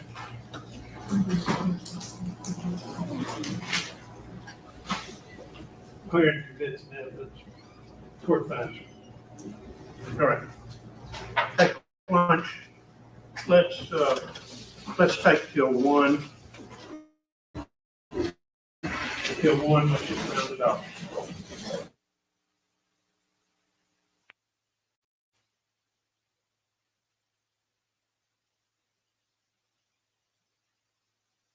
Ms. Johnson, you may have a seat. We're going to continue with your testimony.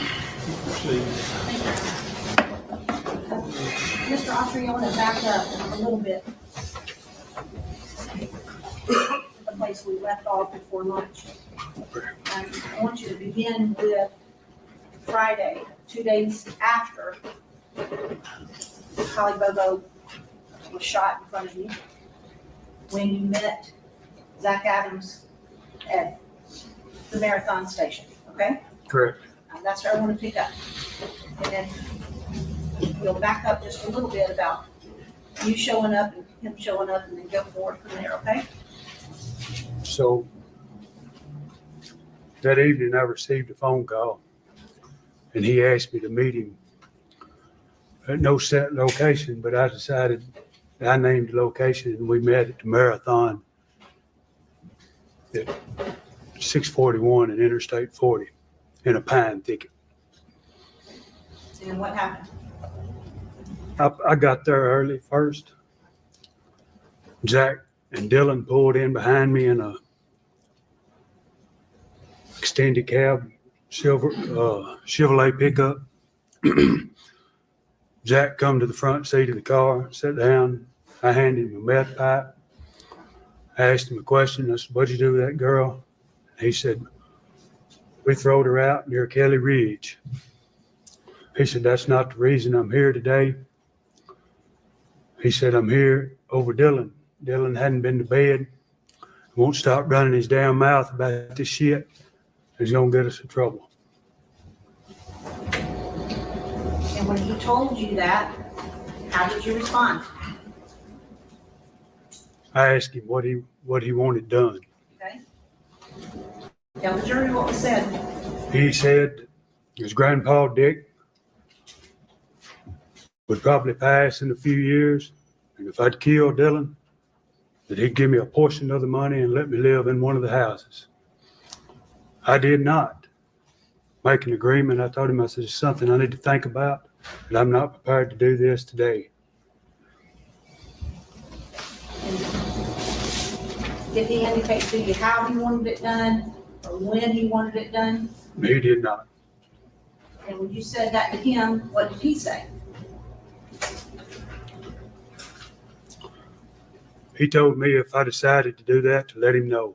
And I told him, I said, when I get done with that, you'll probably be next. Meaning what? Meaning I was going to kill him too. And what did he say or do after you said that to him? He hit the pipe a few times. And I asked him, I said, what's going on with Shane? He said, I hadn't seen him. And I said, well, I'm fixing to go visit him. All right, let me stop just a minute. Ladies and gentlemen, the jury, you've heard testimony that the defendant, Zachary Adams, allegedly attempted to engage this witness to harm Dylan Adams, as well as other potential bad acts. You may not consider such things, such testimony to prove his disposition to commit the kind of crime for which he is on trial, but rather the testimony may only be considered by you for the limited purpose of determining whether it provides a complete story of the crime. That is, whether such testimony and the charged offenses are logically related or connected so that the testimony of the other tends to prove the one charged or is necessary for a complete account thereof. Okay. Why did you make the statement that you did? Zach Adams, that if you decided to do it, that he'd be next? I felt like after I'd sat and evaluated the situation and the circumstances and the reality and the scope of the situation that fell on me, I felt like in my heart that he should have notified me and let me know before you bring me into a situation like that. Meaning the day that I called trying to set up and buy the morphine and you said you need to see me, you should have said you had a dead body there. Or I felt that in my heart. I felt that I was brought into that. And I felt it. That's what I felt. You asked about Shane and then made the statement that you were going to go check on him. Is that right? That's correct. Okay. So did you do that? I left there, stopped at the store, Dottie's, and got 2 beers, 2 quarts of Bud Light. I proceeded to Shane's house where I ran into a roadblock at 790 Pew Road. The officer was Jeremy Inman. I pulled up and he looked in the car and seen the alcohol and he said, Jason, he said, there's search parties and shit all over the place down through there. He looks through the car, to the front, PT Cruiser, looks in the back in the hatchback. And he said, you're going to need to be careful if you're going to drive through there drinking. And I left, went to Shane's house. And that's the trailer on Yellow Springs Road. 30 Yellow Springs Road. Is that the first time you had been back to the trailer since? That's the first time I had been around any of them or back to Decatur County since the 13th. All right. Now, you're not going to be able to say what Shane said, but I want you to describe what you did when you got to his trailer and what you observed. When I got to the trailer, he was highly inebriated. And he said that, no, I can't say. Right. So He was highly inebriated, and I took him away from that situation. There was, All right, we're talking about Shane. That's correct. Okay, all right. Were there search parties all in and around where his trailer was, the road in front of his trailer, the woods? there was maybe a command post set up at Yellow Springs Church, and people just everywhere in that area. And again, you can't say what he said, but you can describe his demeanor for the jury. Was he agitated? Was he calm? Was he concerned? How would you describe his demeanor? Frantic. Frantic. Okay, as a result, because you went there to check on him, right? That's correct. So as a result of pulling, you yourself passing a roadblock, pulling in and seeing all the search parties, you said you wanted to take him away from that situation. I did. So what'd you do? I loaded him in, got him into the PT Cruiser, and left that general location. I noticed as we were going down the road, when I would turn or hit the brakes, that he would go over, nod out, and hit the dash. I was having to catch him with my hand. So I thought, I'll take him and feed him. At that time, I took him to Johnny's Bar and Grill and fed him. During the course of your meal with him, did he at any time, or did his demeanor change? Did he calm down? Did he sober up? Did you become less concerned?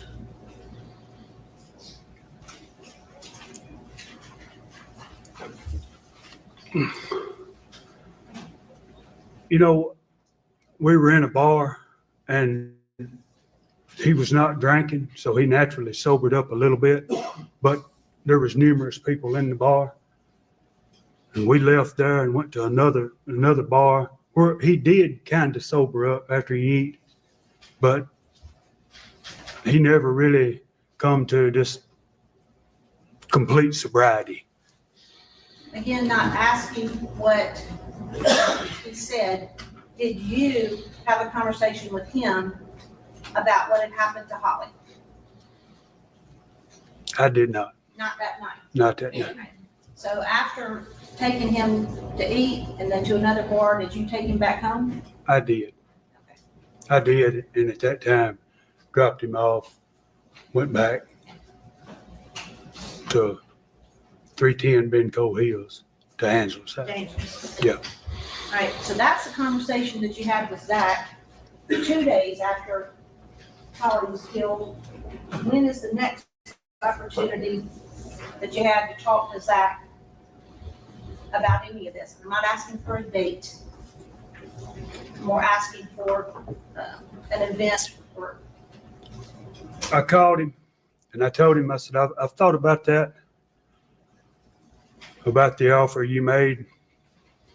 And I said, I'm looking into it, meaning Dylan.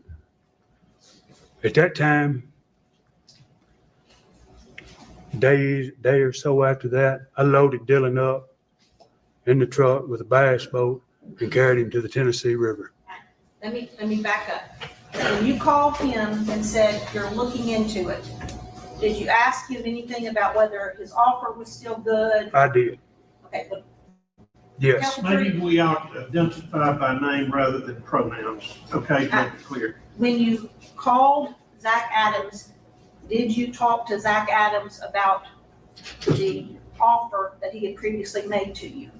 I did. Okay, would you tell the jury the whole conversation? It was a brief conversation. I asked him if the offer still stood. He said, yeah, when Papa passed and the land and the money transfers hands. And I said, all right, I'm thinking about going through with it. And I did set up a date to take Dylan to the river. Okay, did you set up a day to take Dylan to the river with Zach, or did you set up a day to take Dylan to the river later on? Did you set that up with Dylan? I surprised Dylan. I knew that he was home and his papa was at the water plant. And I showed up with a boat and a little marijuana and lured him into going. All right, so what'd you tell him? And again, I asked him if he wanted to go bass fishing. and did he get in the car with you to go bass fishing? Just, yes. Tell the jury what happened after that. We go to the Tennessee River, put in the boat. We run to Cub Creek. We start bass fishing up a bank. Dylan catches a little old grinnell. Little old what? A grinnell. Okay. Has me to come back there and take it off. He was scared of the teeth that it had. By that time, we had been there maybe an hour or so, drinking, smoking pot, And I was trolling down a channel looking for a place to put him. And a little old John boat come up, pulled up beside of us pulled up beside of us and asked if we was catching anything, and he knew Dylan's grandfather. At that point, that stopped everything. We had been spotted. There was no, he positively identified him, and I bought the boat from Cherokee Boat Dock, and he knew the owner of the boat that I bought the boat from.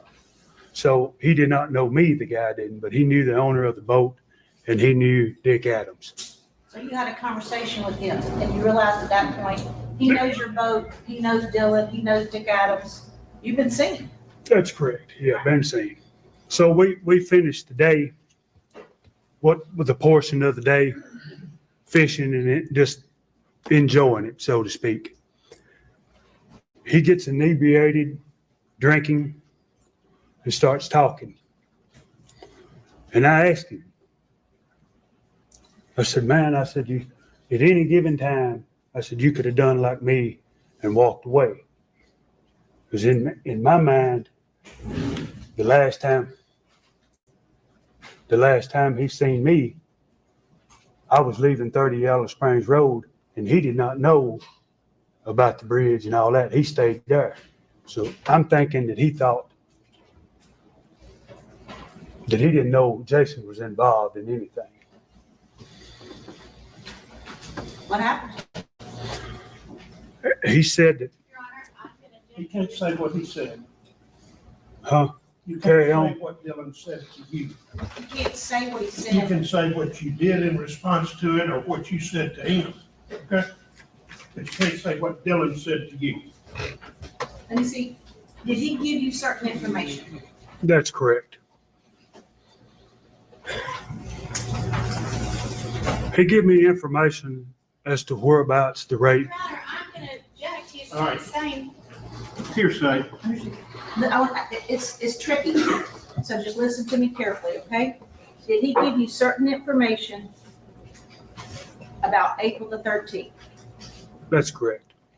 And after hearing that information about April the 13th and what happened, did you take certain actions? Did you do something in response to that information? Your Honor, I wanna make sure they're not trying to backdoor any hearsay in by She then. knows what my ruling is. So you can answer that.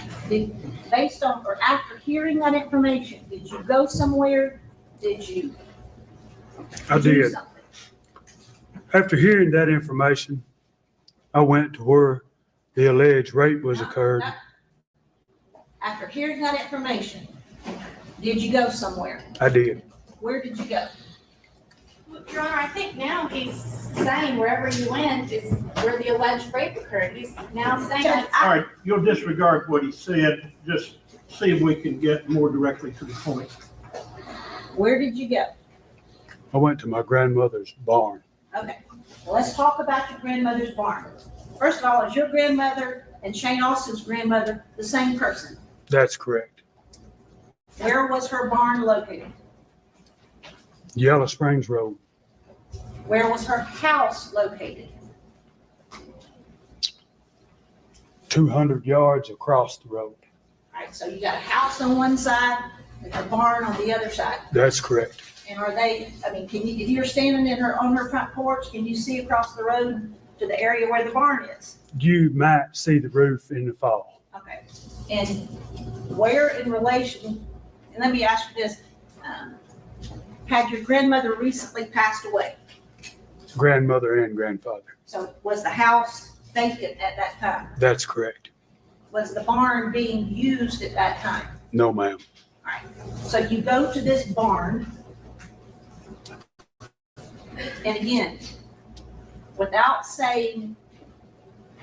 repeating what Dylan told you, what were you doing at the barn? I was there to clean up any possible evidence left behind. Did you see any evidence that needed cleaning up? I did not. Will you describe for the jury what the inside of that barn looked like?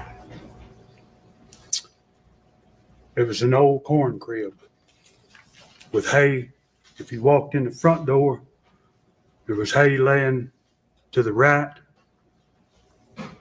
with 85% probably of the roof blown off. It was in severe deterioration. Did you actually go into the barn to look for evidence? From the door, you could see the scope of the entire, I mean, it was no huge barn. Did you move anything? Did you clean anything up, or did you just turn around and leave? The area looked normal, and I turned around and drove off.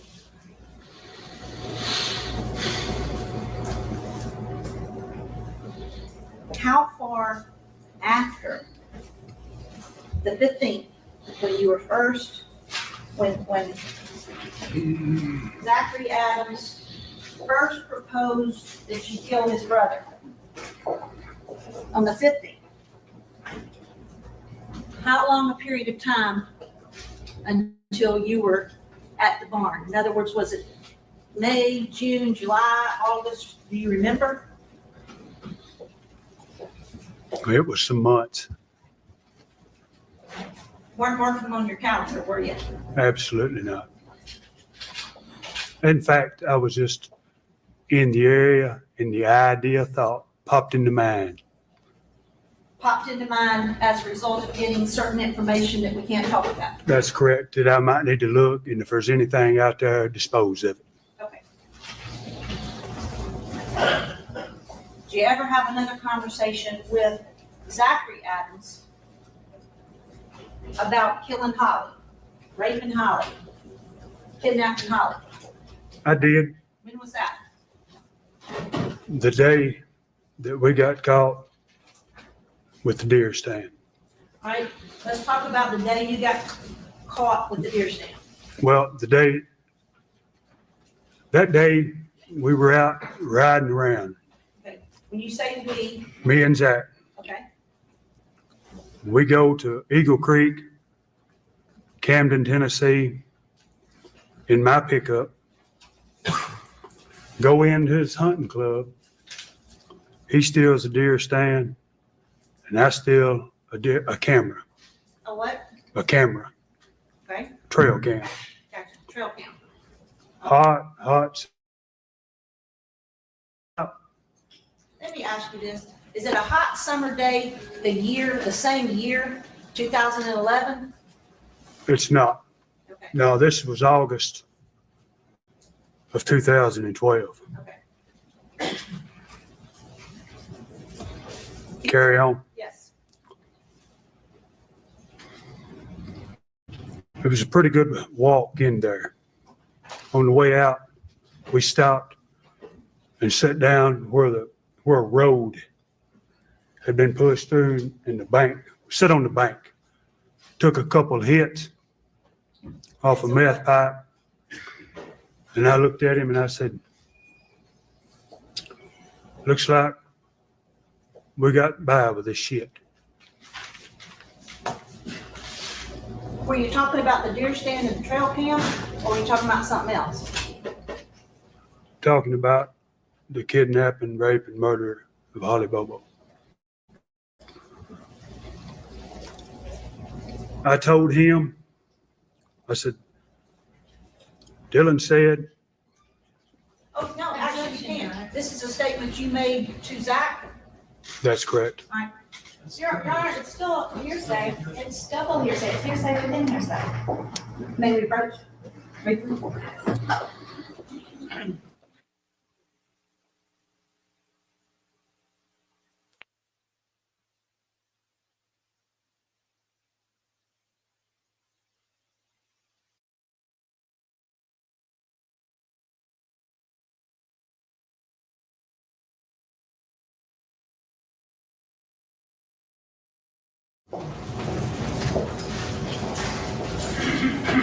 ask my question? Yes.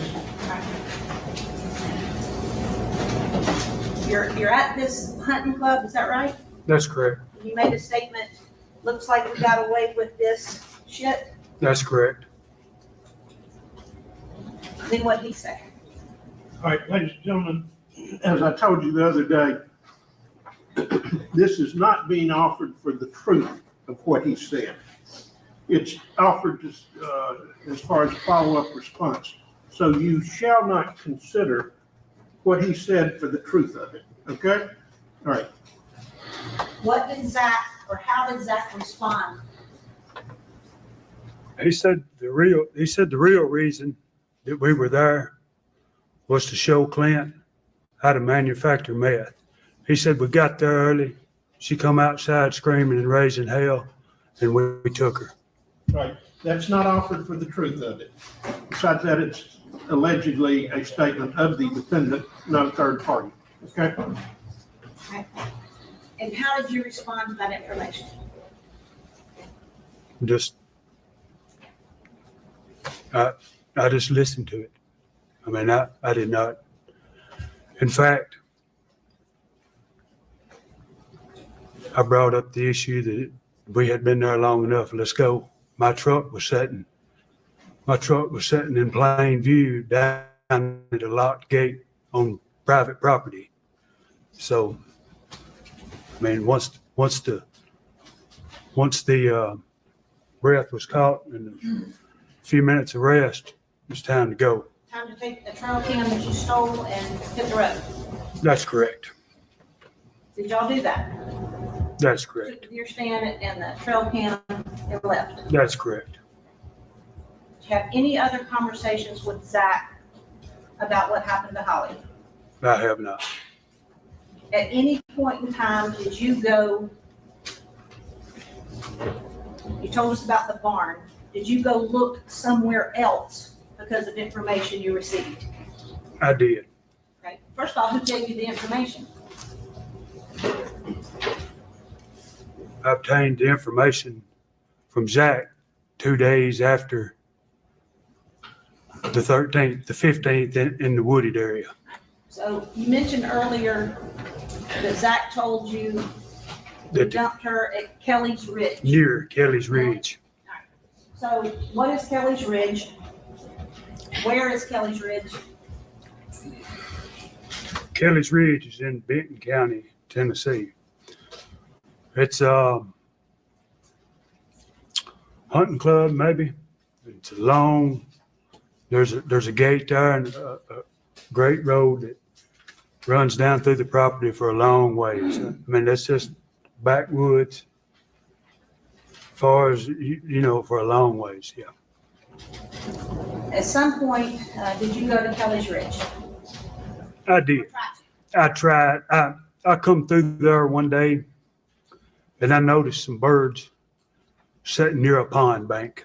You mean like sparrows or some other kind of bird? Buzzards. Buzzards. Well, this was within a week of the disappearance. Okay.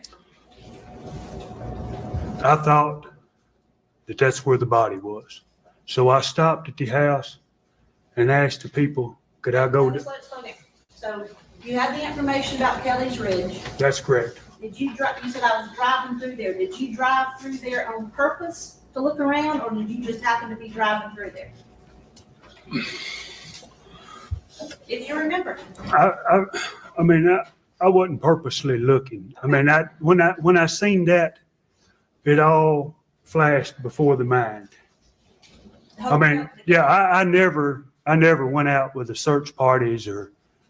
No, I understand that. I'm saying, did you go to that area because Zach Adams had told you we dumped Holly near Kelly's Ridge?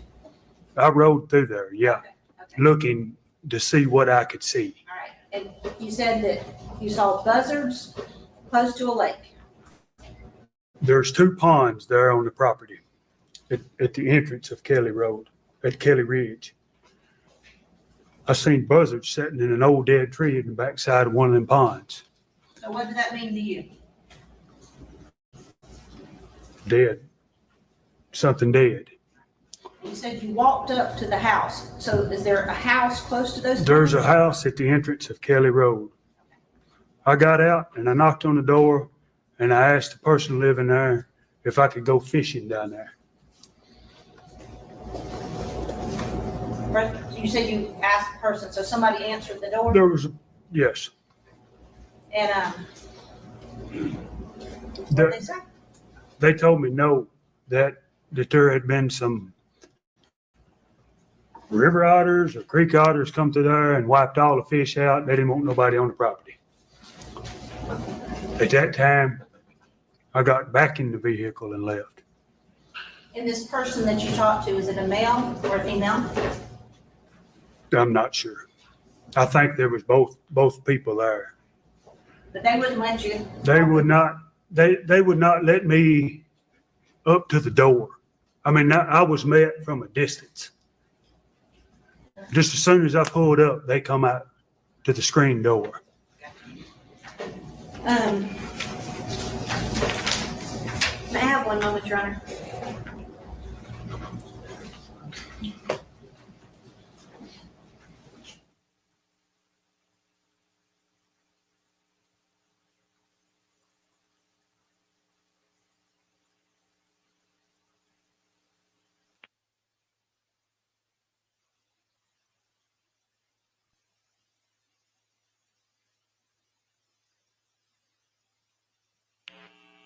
To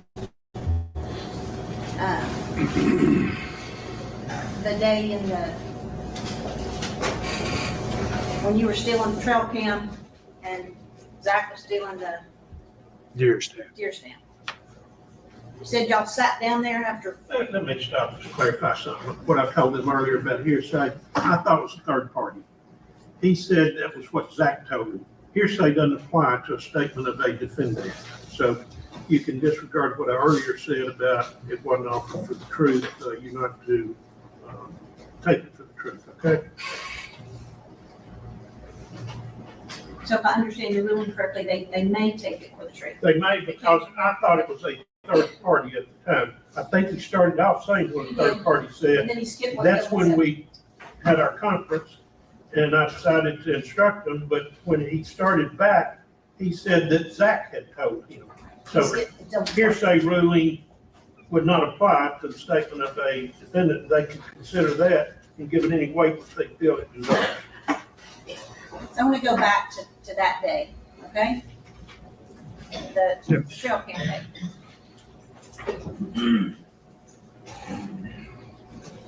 You, before our bench conference, you started to tell the jury what you said to Zach. You started the sentence, Dylan said, but then you didn't finish it when we came back. That's correct. So, and I don't know if you misunderstood the judge's ruling, but I want to go back to that. Tell the jury exactly what you told Zach. I asked him, You started it with Dylan said. that's correct. Okay. That's the part that I'm asking about. Dylan said, Now, I don't want what Dylan said, though. So this is what he said to Zach. This is what the conference was. Oh. yeah, I'm telling him, Dylan said so-and-so. Yes. that's correct. Yes. And so we don't need to go into what Dylan said, but then you said Zach had said so-and-so. It's two different things, Judge. And we haven't gone over the part that we had the conference about. It does need the curative instruction. All right. If it's something that someone other than the defendant said, it's not offered for the truth of that statement. And you cannot consider it for the truth of that statement. It's to simply show what transpired thereafter. We don't need to hear what Dylan said because Zach, he says what Zach said and he explained the statement. What Dylan said is irrelevant unless we're offering it for the truth. I think they're offering it for what Zach said. But we know what Thereafter. Zach said. We know what Zach said. Zach says, Clint. I've made my came up ruling. with teach- Thank you. I want you to go back to that conversation that you had with Zach, okay? Yeah. You started to tell the jury that, but you haven't finished. That's correct. You said, I looked at Zach and I said, Zach, Yeah, Dylan said, and then we had an objection. that's So I right. want you to finish that statement. We also had Crawford issues, Your Honor. Confrontation. We cannot confront Dylan. He's not here today. I can't confront Dylan about what it is that he said. Let's just go ahead and move on. You mean you don't want me to go back over that part? I'd rather you didn't. We're more interested in Zach's statements. During the course of that conversation, something that you said to Zach, something Zach said back to you, was Holly Bobo's rape discussed? Yes, Did Zach admit that he raped Holly Bobo? yes. What did he say? And again, you can't talk about what Shane said. You can't talk about what Dylan said. What did Zach tell you about raping Holly? He said that it was a brief encounter and that Brian Vitt was out mowing the yard. And I asked him at that time, I said, how does a man prepare himself to rape someone with two other men? And he said Dylan sucked him off, got him hard. And I told him, I said, that's sick, nasty, man. I object to the hearsay of what Dylan said. There was no He's saying what Zach said. Zach is saying that Dylan took certain actions, That's not correct. that he said something. Did Zach say that all three of them raped her? Yes, Did he tell you how they raped her? not really. They didn't no fine details. I let it be known that I don't stand for that shit. Did he tell you anything else they did to maintain control over Holly? Besides, or in order to allow them to rape her? Or Dylan was the one that provided that. and you can't talk about what Dylan said. Yeah, So you that didn't he have was the one that provided the information on how the situation unfolded. Zach understood that I really wasn't down with it. And the conversation was very abrupt. You've talked about today on the 13th seeing a gun holstered on your cousin Shane's hip. First, when I pulled in Right. 30 Yellow Springs Drive. Had you ever seen that particular gun before that day? Yes, Were you present when that gun was first bought, traded, obtained? yes. And whose gun was it? Before it was bought or after it was bought? Both. Before it was bought, it was,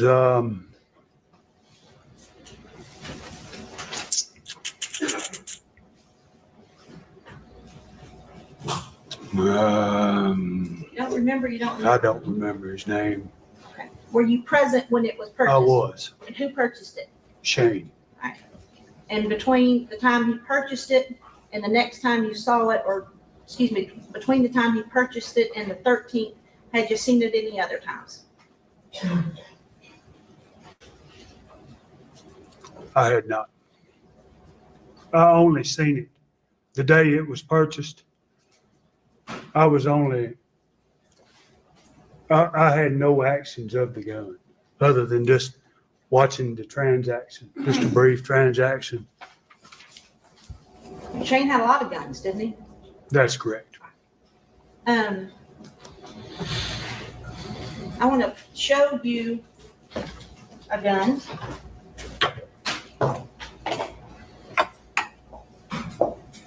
Put on your glasses. That's the gun. Yeah, minus the aging. Notice the what? The The aging. aging. Okay.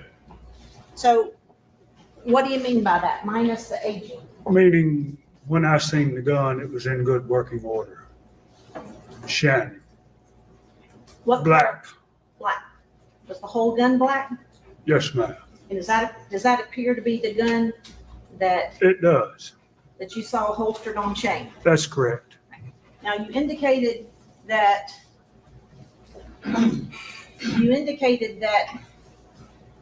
when you left Shane's trailer, when you left, you pulled out, Shane had the gun on his hip. That's correct. When's the next time that you saw this gun? When I got in the Nissan Frontier 4x4 laying in the driver's side floorboard, Car driven by whom? Mr. Adams. And after seeing it at the floorboard, when's the next time that you saw that gun? In his hand right before he shot her. And after the 13th, did you ever see this gun again? I did. When's the next time that you saw that gun? When me and Austin sold it to Densmore. And when you say me and Austin, you mean Shane Austin? I was with Shane when he traded Densmore the gun for morphine.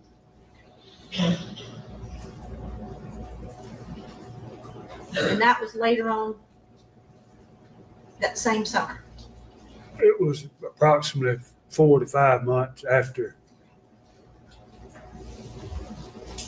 the incident. Your Honor, this time I'm going to ask that the gun be marked as the next numbered exhibit. And The 180, where we are. there are some live rounds that are separate in the baggie. I'd like those to be marked for ID only. All right, that'll be 181.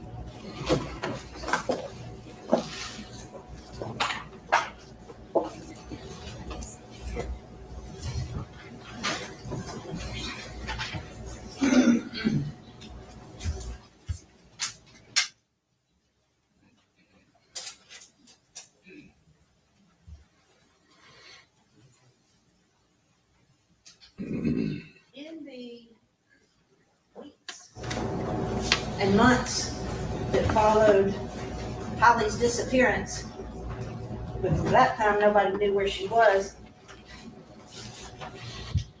were you questioned by law enforcement? Like actually beginning in July of the same year? I was. And were you questioned on more than one occasion? I was. 2 times, Yes, ma'am. at least? At least. In addition to being questioned by law enforcement, were you questioned by Karen Bobo? Any of those interviews, either the one by the Bobos or the 2 by the Bobos or law enforcement, did you ever tell the truth about what you knew? I did not. Why? That's probably pretty obvious, but why? One was self-preservation. Once. 2, I had family in it. 3, I had a relationship I was trying to save that I didn't want to get destroyed. You lied. Plain and simple. And after you were actually arrested for this crime, did you continue to lie? I did.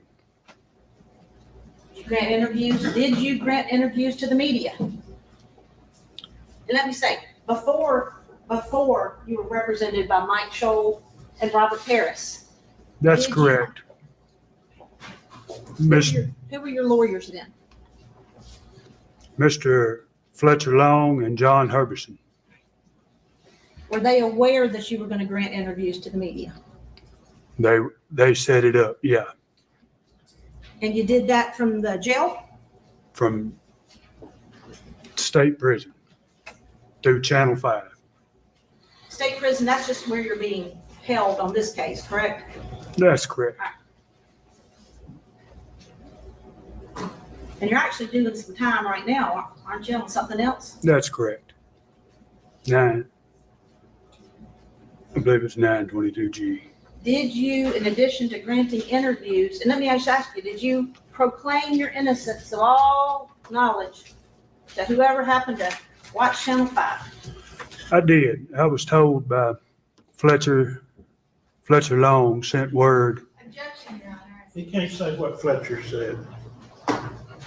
Let me ask you this. Was it your goal to proclaim your innocence? That's correct. And did you do that constantly? I did. Did you write letters to various people? I did. What did you say in your letters? That I did not kidnap, I did not rape, and I did not kill Miss Bobo. And I did not.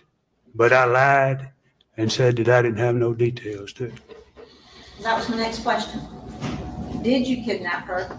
I did not. Did you rape her? I did not. Did you kill her? I did not. You were involved in it though, weren't you? I was. And that's the part you lied about. That's correct. Did you write letters to all sorts of people with the knowledge or not that somebody was reading your mail? In the beginning, no, but it was determined shortly after. Meaning, after being there a month or so with correspondence with other people saying the letters had been opened, I figured it out. And that law enforcement or jail personnel We're scanning had a mail cover. They were reading everything you wrote, right? Had a subpoena on the mail, scanning it.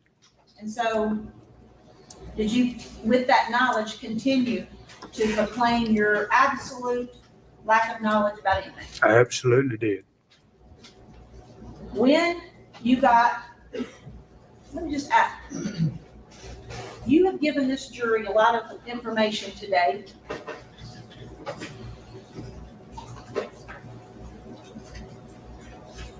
What made you go from telling the world, I didn't have anything to do with it and don't know anything about it, to the things that you have admitted today? I told the previous attorneys the very first court date when I asked the judge for a session after court, and he allowed us to go back there. I told him that I had information on the case. You can't say Did you what what? That I had information. Okay. you on the can't case. say, you can't say what your lawyer said, but you told them then. That's correct. And I don't want to go too deep into what your lawyer, what they said. But after giving those first lawyers the information, was anything set up between yourself or any requests made between yourself and the DAs that were assigned to the case at that time? There was not. When you got new lawyers, again, did the situation change? It did. Approximately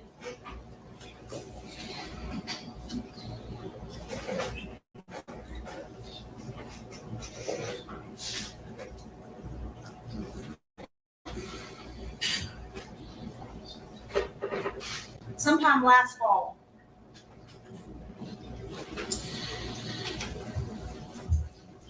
did the situation change for you?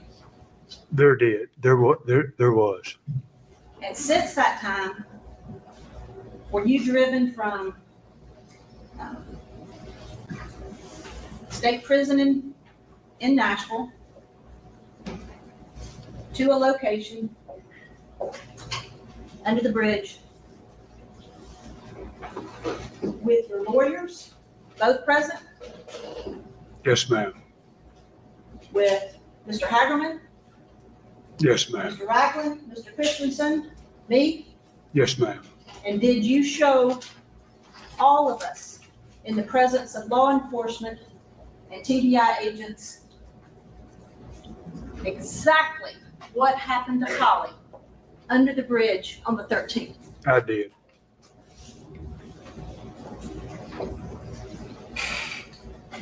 Your Honor, I'm gonna put something up.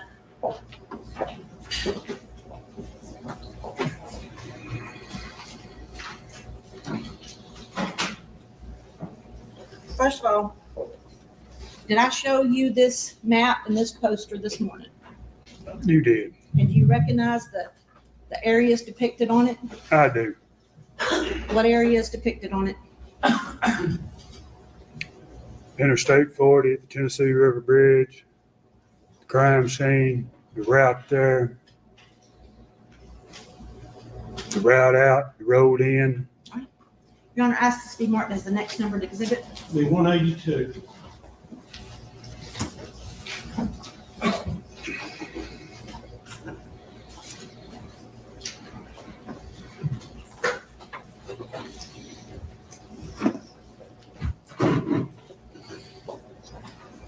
And with the court's permission, And I also told the parties that post-trial, I want your big sketches.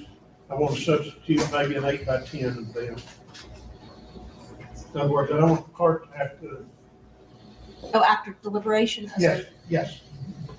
After the case is finally concluded, okay? Yes, sir. May Mr. Autry step down You again? may,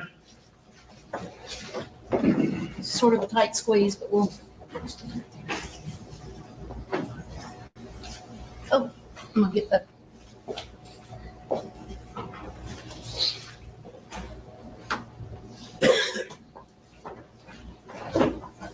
Mr. Autry, do you see this map with the blue route sort of mapped out here? I do. Sorry, I can't. You might need to come up there.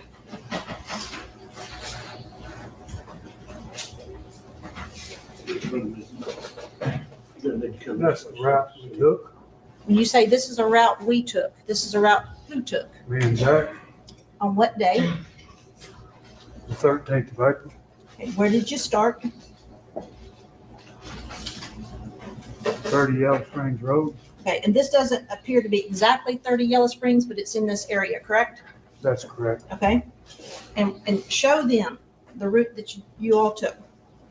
Use that so you're not blocking it. We traveled Hugh Road, Duck Farm Road. can you step back a little further and still show it? I can, sir. Thank you. We traveled Hugh Road, Duck Farm Road,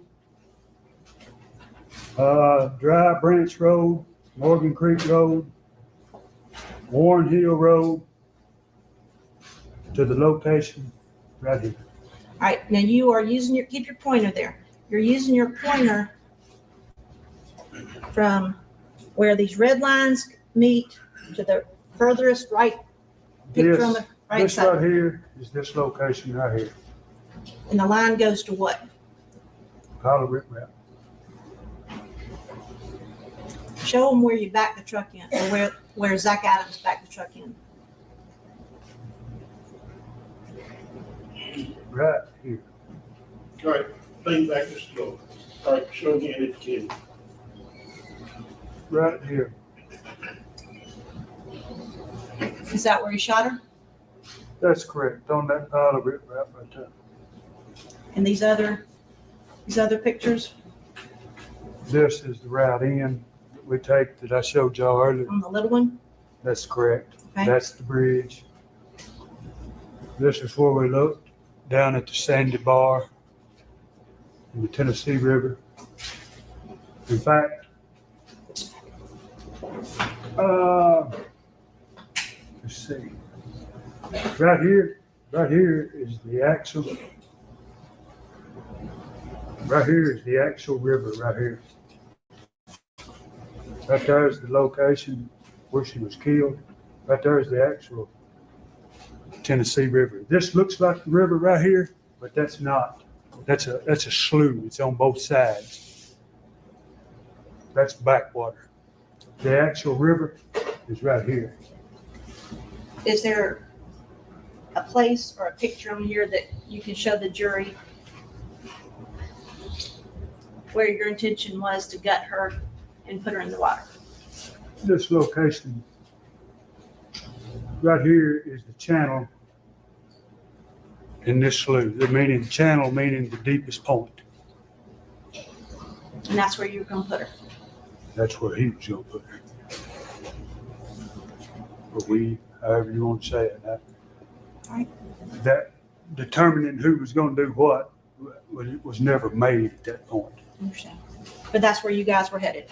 That's correct. You can be seated.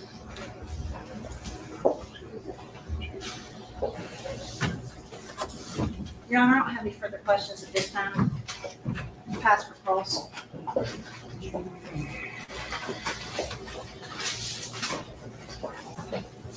I'm assuming that you'll require some time for cross-examination. Yes, sir. All right, let's go ahead and take a break. Take 15, follow the rules I gave you at the outset, okay? Just right there for right now.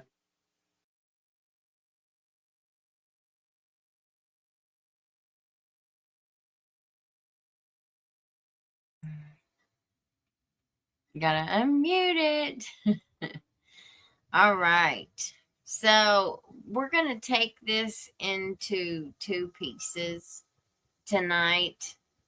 That was long enough. We've already been on here 2.5 hours. Tomorrow, maybe tomorrow we'll do the second half. I also have another story that I want to get to. We just don't have, I don't have enough hours in a day to cover all the stories that I want to cover. But one thing that I want to make sure that I mention tonight is some of our hillbillies have really been going through hard times right now, emotionally, mentally, spiritually, getting ready for big surgeries, getting ready for big medical events. You all please keep everybody in your prayers. You know, the Bible says that all we have to do is try to touch the hem of his garment and, you know, believe in his healing power. Lord Jesus, I thank you so much for letting us come again together in your name, Lord. Thank you so much for all the blessings that you give us daily. Just everything that makes us feel good, that makes us feel loved, that makes us feel accepted. All of that comes from you, Lord. All love comes from you. Nothing, you are not the author of confusion. You are not the author of fear. And I rebuke it in the name of Jesus. I rebuke any of the evil that's coming against us, that is trying to seek and devour us. Lord, I just pray that you will put your healing hand on each and every one of us, Lord. And whatever our need is, that you will heal it, that you'll feel it. Lord, we love you so much. I know that I love you with everything in me, Lord. I could not live without you in my life. I found you at my knees, and I'll stay there for the rest of my life, Lord. I thank you, Lord. I thank you. I thank you. I thank you for all that you give us. Each day, Lord, is a new blessing. None of us are promised tomorrow. Things happen so fast. 1 minute, everything is fine, and the next minute, tragedy happens. We don't even see it coming. I just pray that you help us to always feel your presence, to always be welcoming to you in our hearts, Lord. I pray for the lost that don't know you. I pray for just anything that we need, Lord. I pray that you will make a way, guide us, and love us, and just show us the way. Be the light at our feet. I pray that you will forgive me for my sins, Lord. Please forgive me for my sins. Put a watch over my mouth so I don't say the things that I don't need to say. And I pray that you give me the words to say what I need to be saying. Until we come again tomorrow, Lord, we give you all praise, honor, and glory in Jesus' holy name. All right. Well, thank you all for being here. Think about this case. Tomorrow morning, we'll pick back up with Karen Reed. And I looked for an update on the post-conviction relief for today, and I didn't see it. I didn't see anything. I didn't see that they did anything today. But I have not found any closings either. So maybe they just didn't have court today. I don't know. But, all right, guys, take care of yourselves. I love each and every one of you, and we'll see you tomorrow. All right, peace out, Girl Scout. Bye. You can't hide from hillbilly crime. You can't hide from hillbilly crime. You can't hide from hillbilly crime. You may not know that there's a crew in town. The head hillbillies are making their rounds. Small town whispers loud and clear. The sheriff shot the judge in his chambers chair. Sheriff got a secret he won't keep. Judge shot dead in his disbelief. A lot of people have some stories to tell. Dark pass away, get the sound of a shotgun shell. All the secrets spill on down. Voices loud in this old town. From the courthouse to the ground. Rumors fly and they can't be bound. Neighbors hide behind their blinds. Whisper tales of troubled minds. Skeletons covering the mountainside. A treacherous reality in the pines. Winter reveals the hidden lies. Moonlight couldn't mask the cries. Shadows caught in sunlit skies. There's no cover.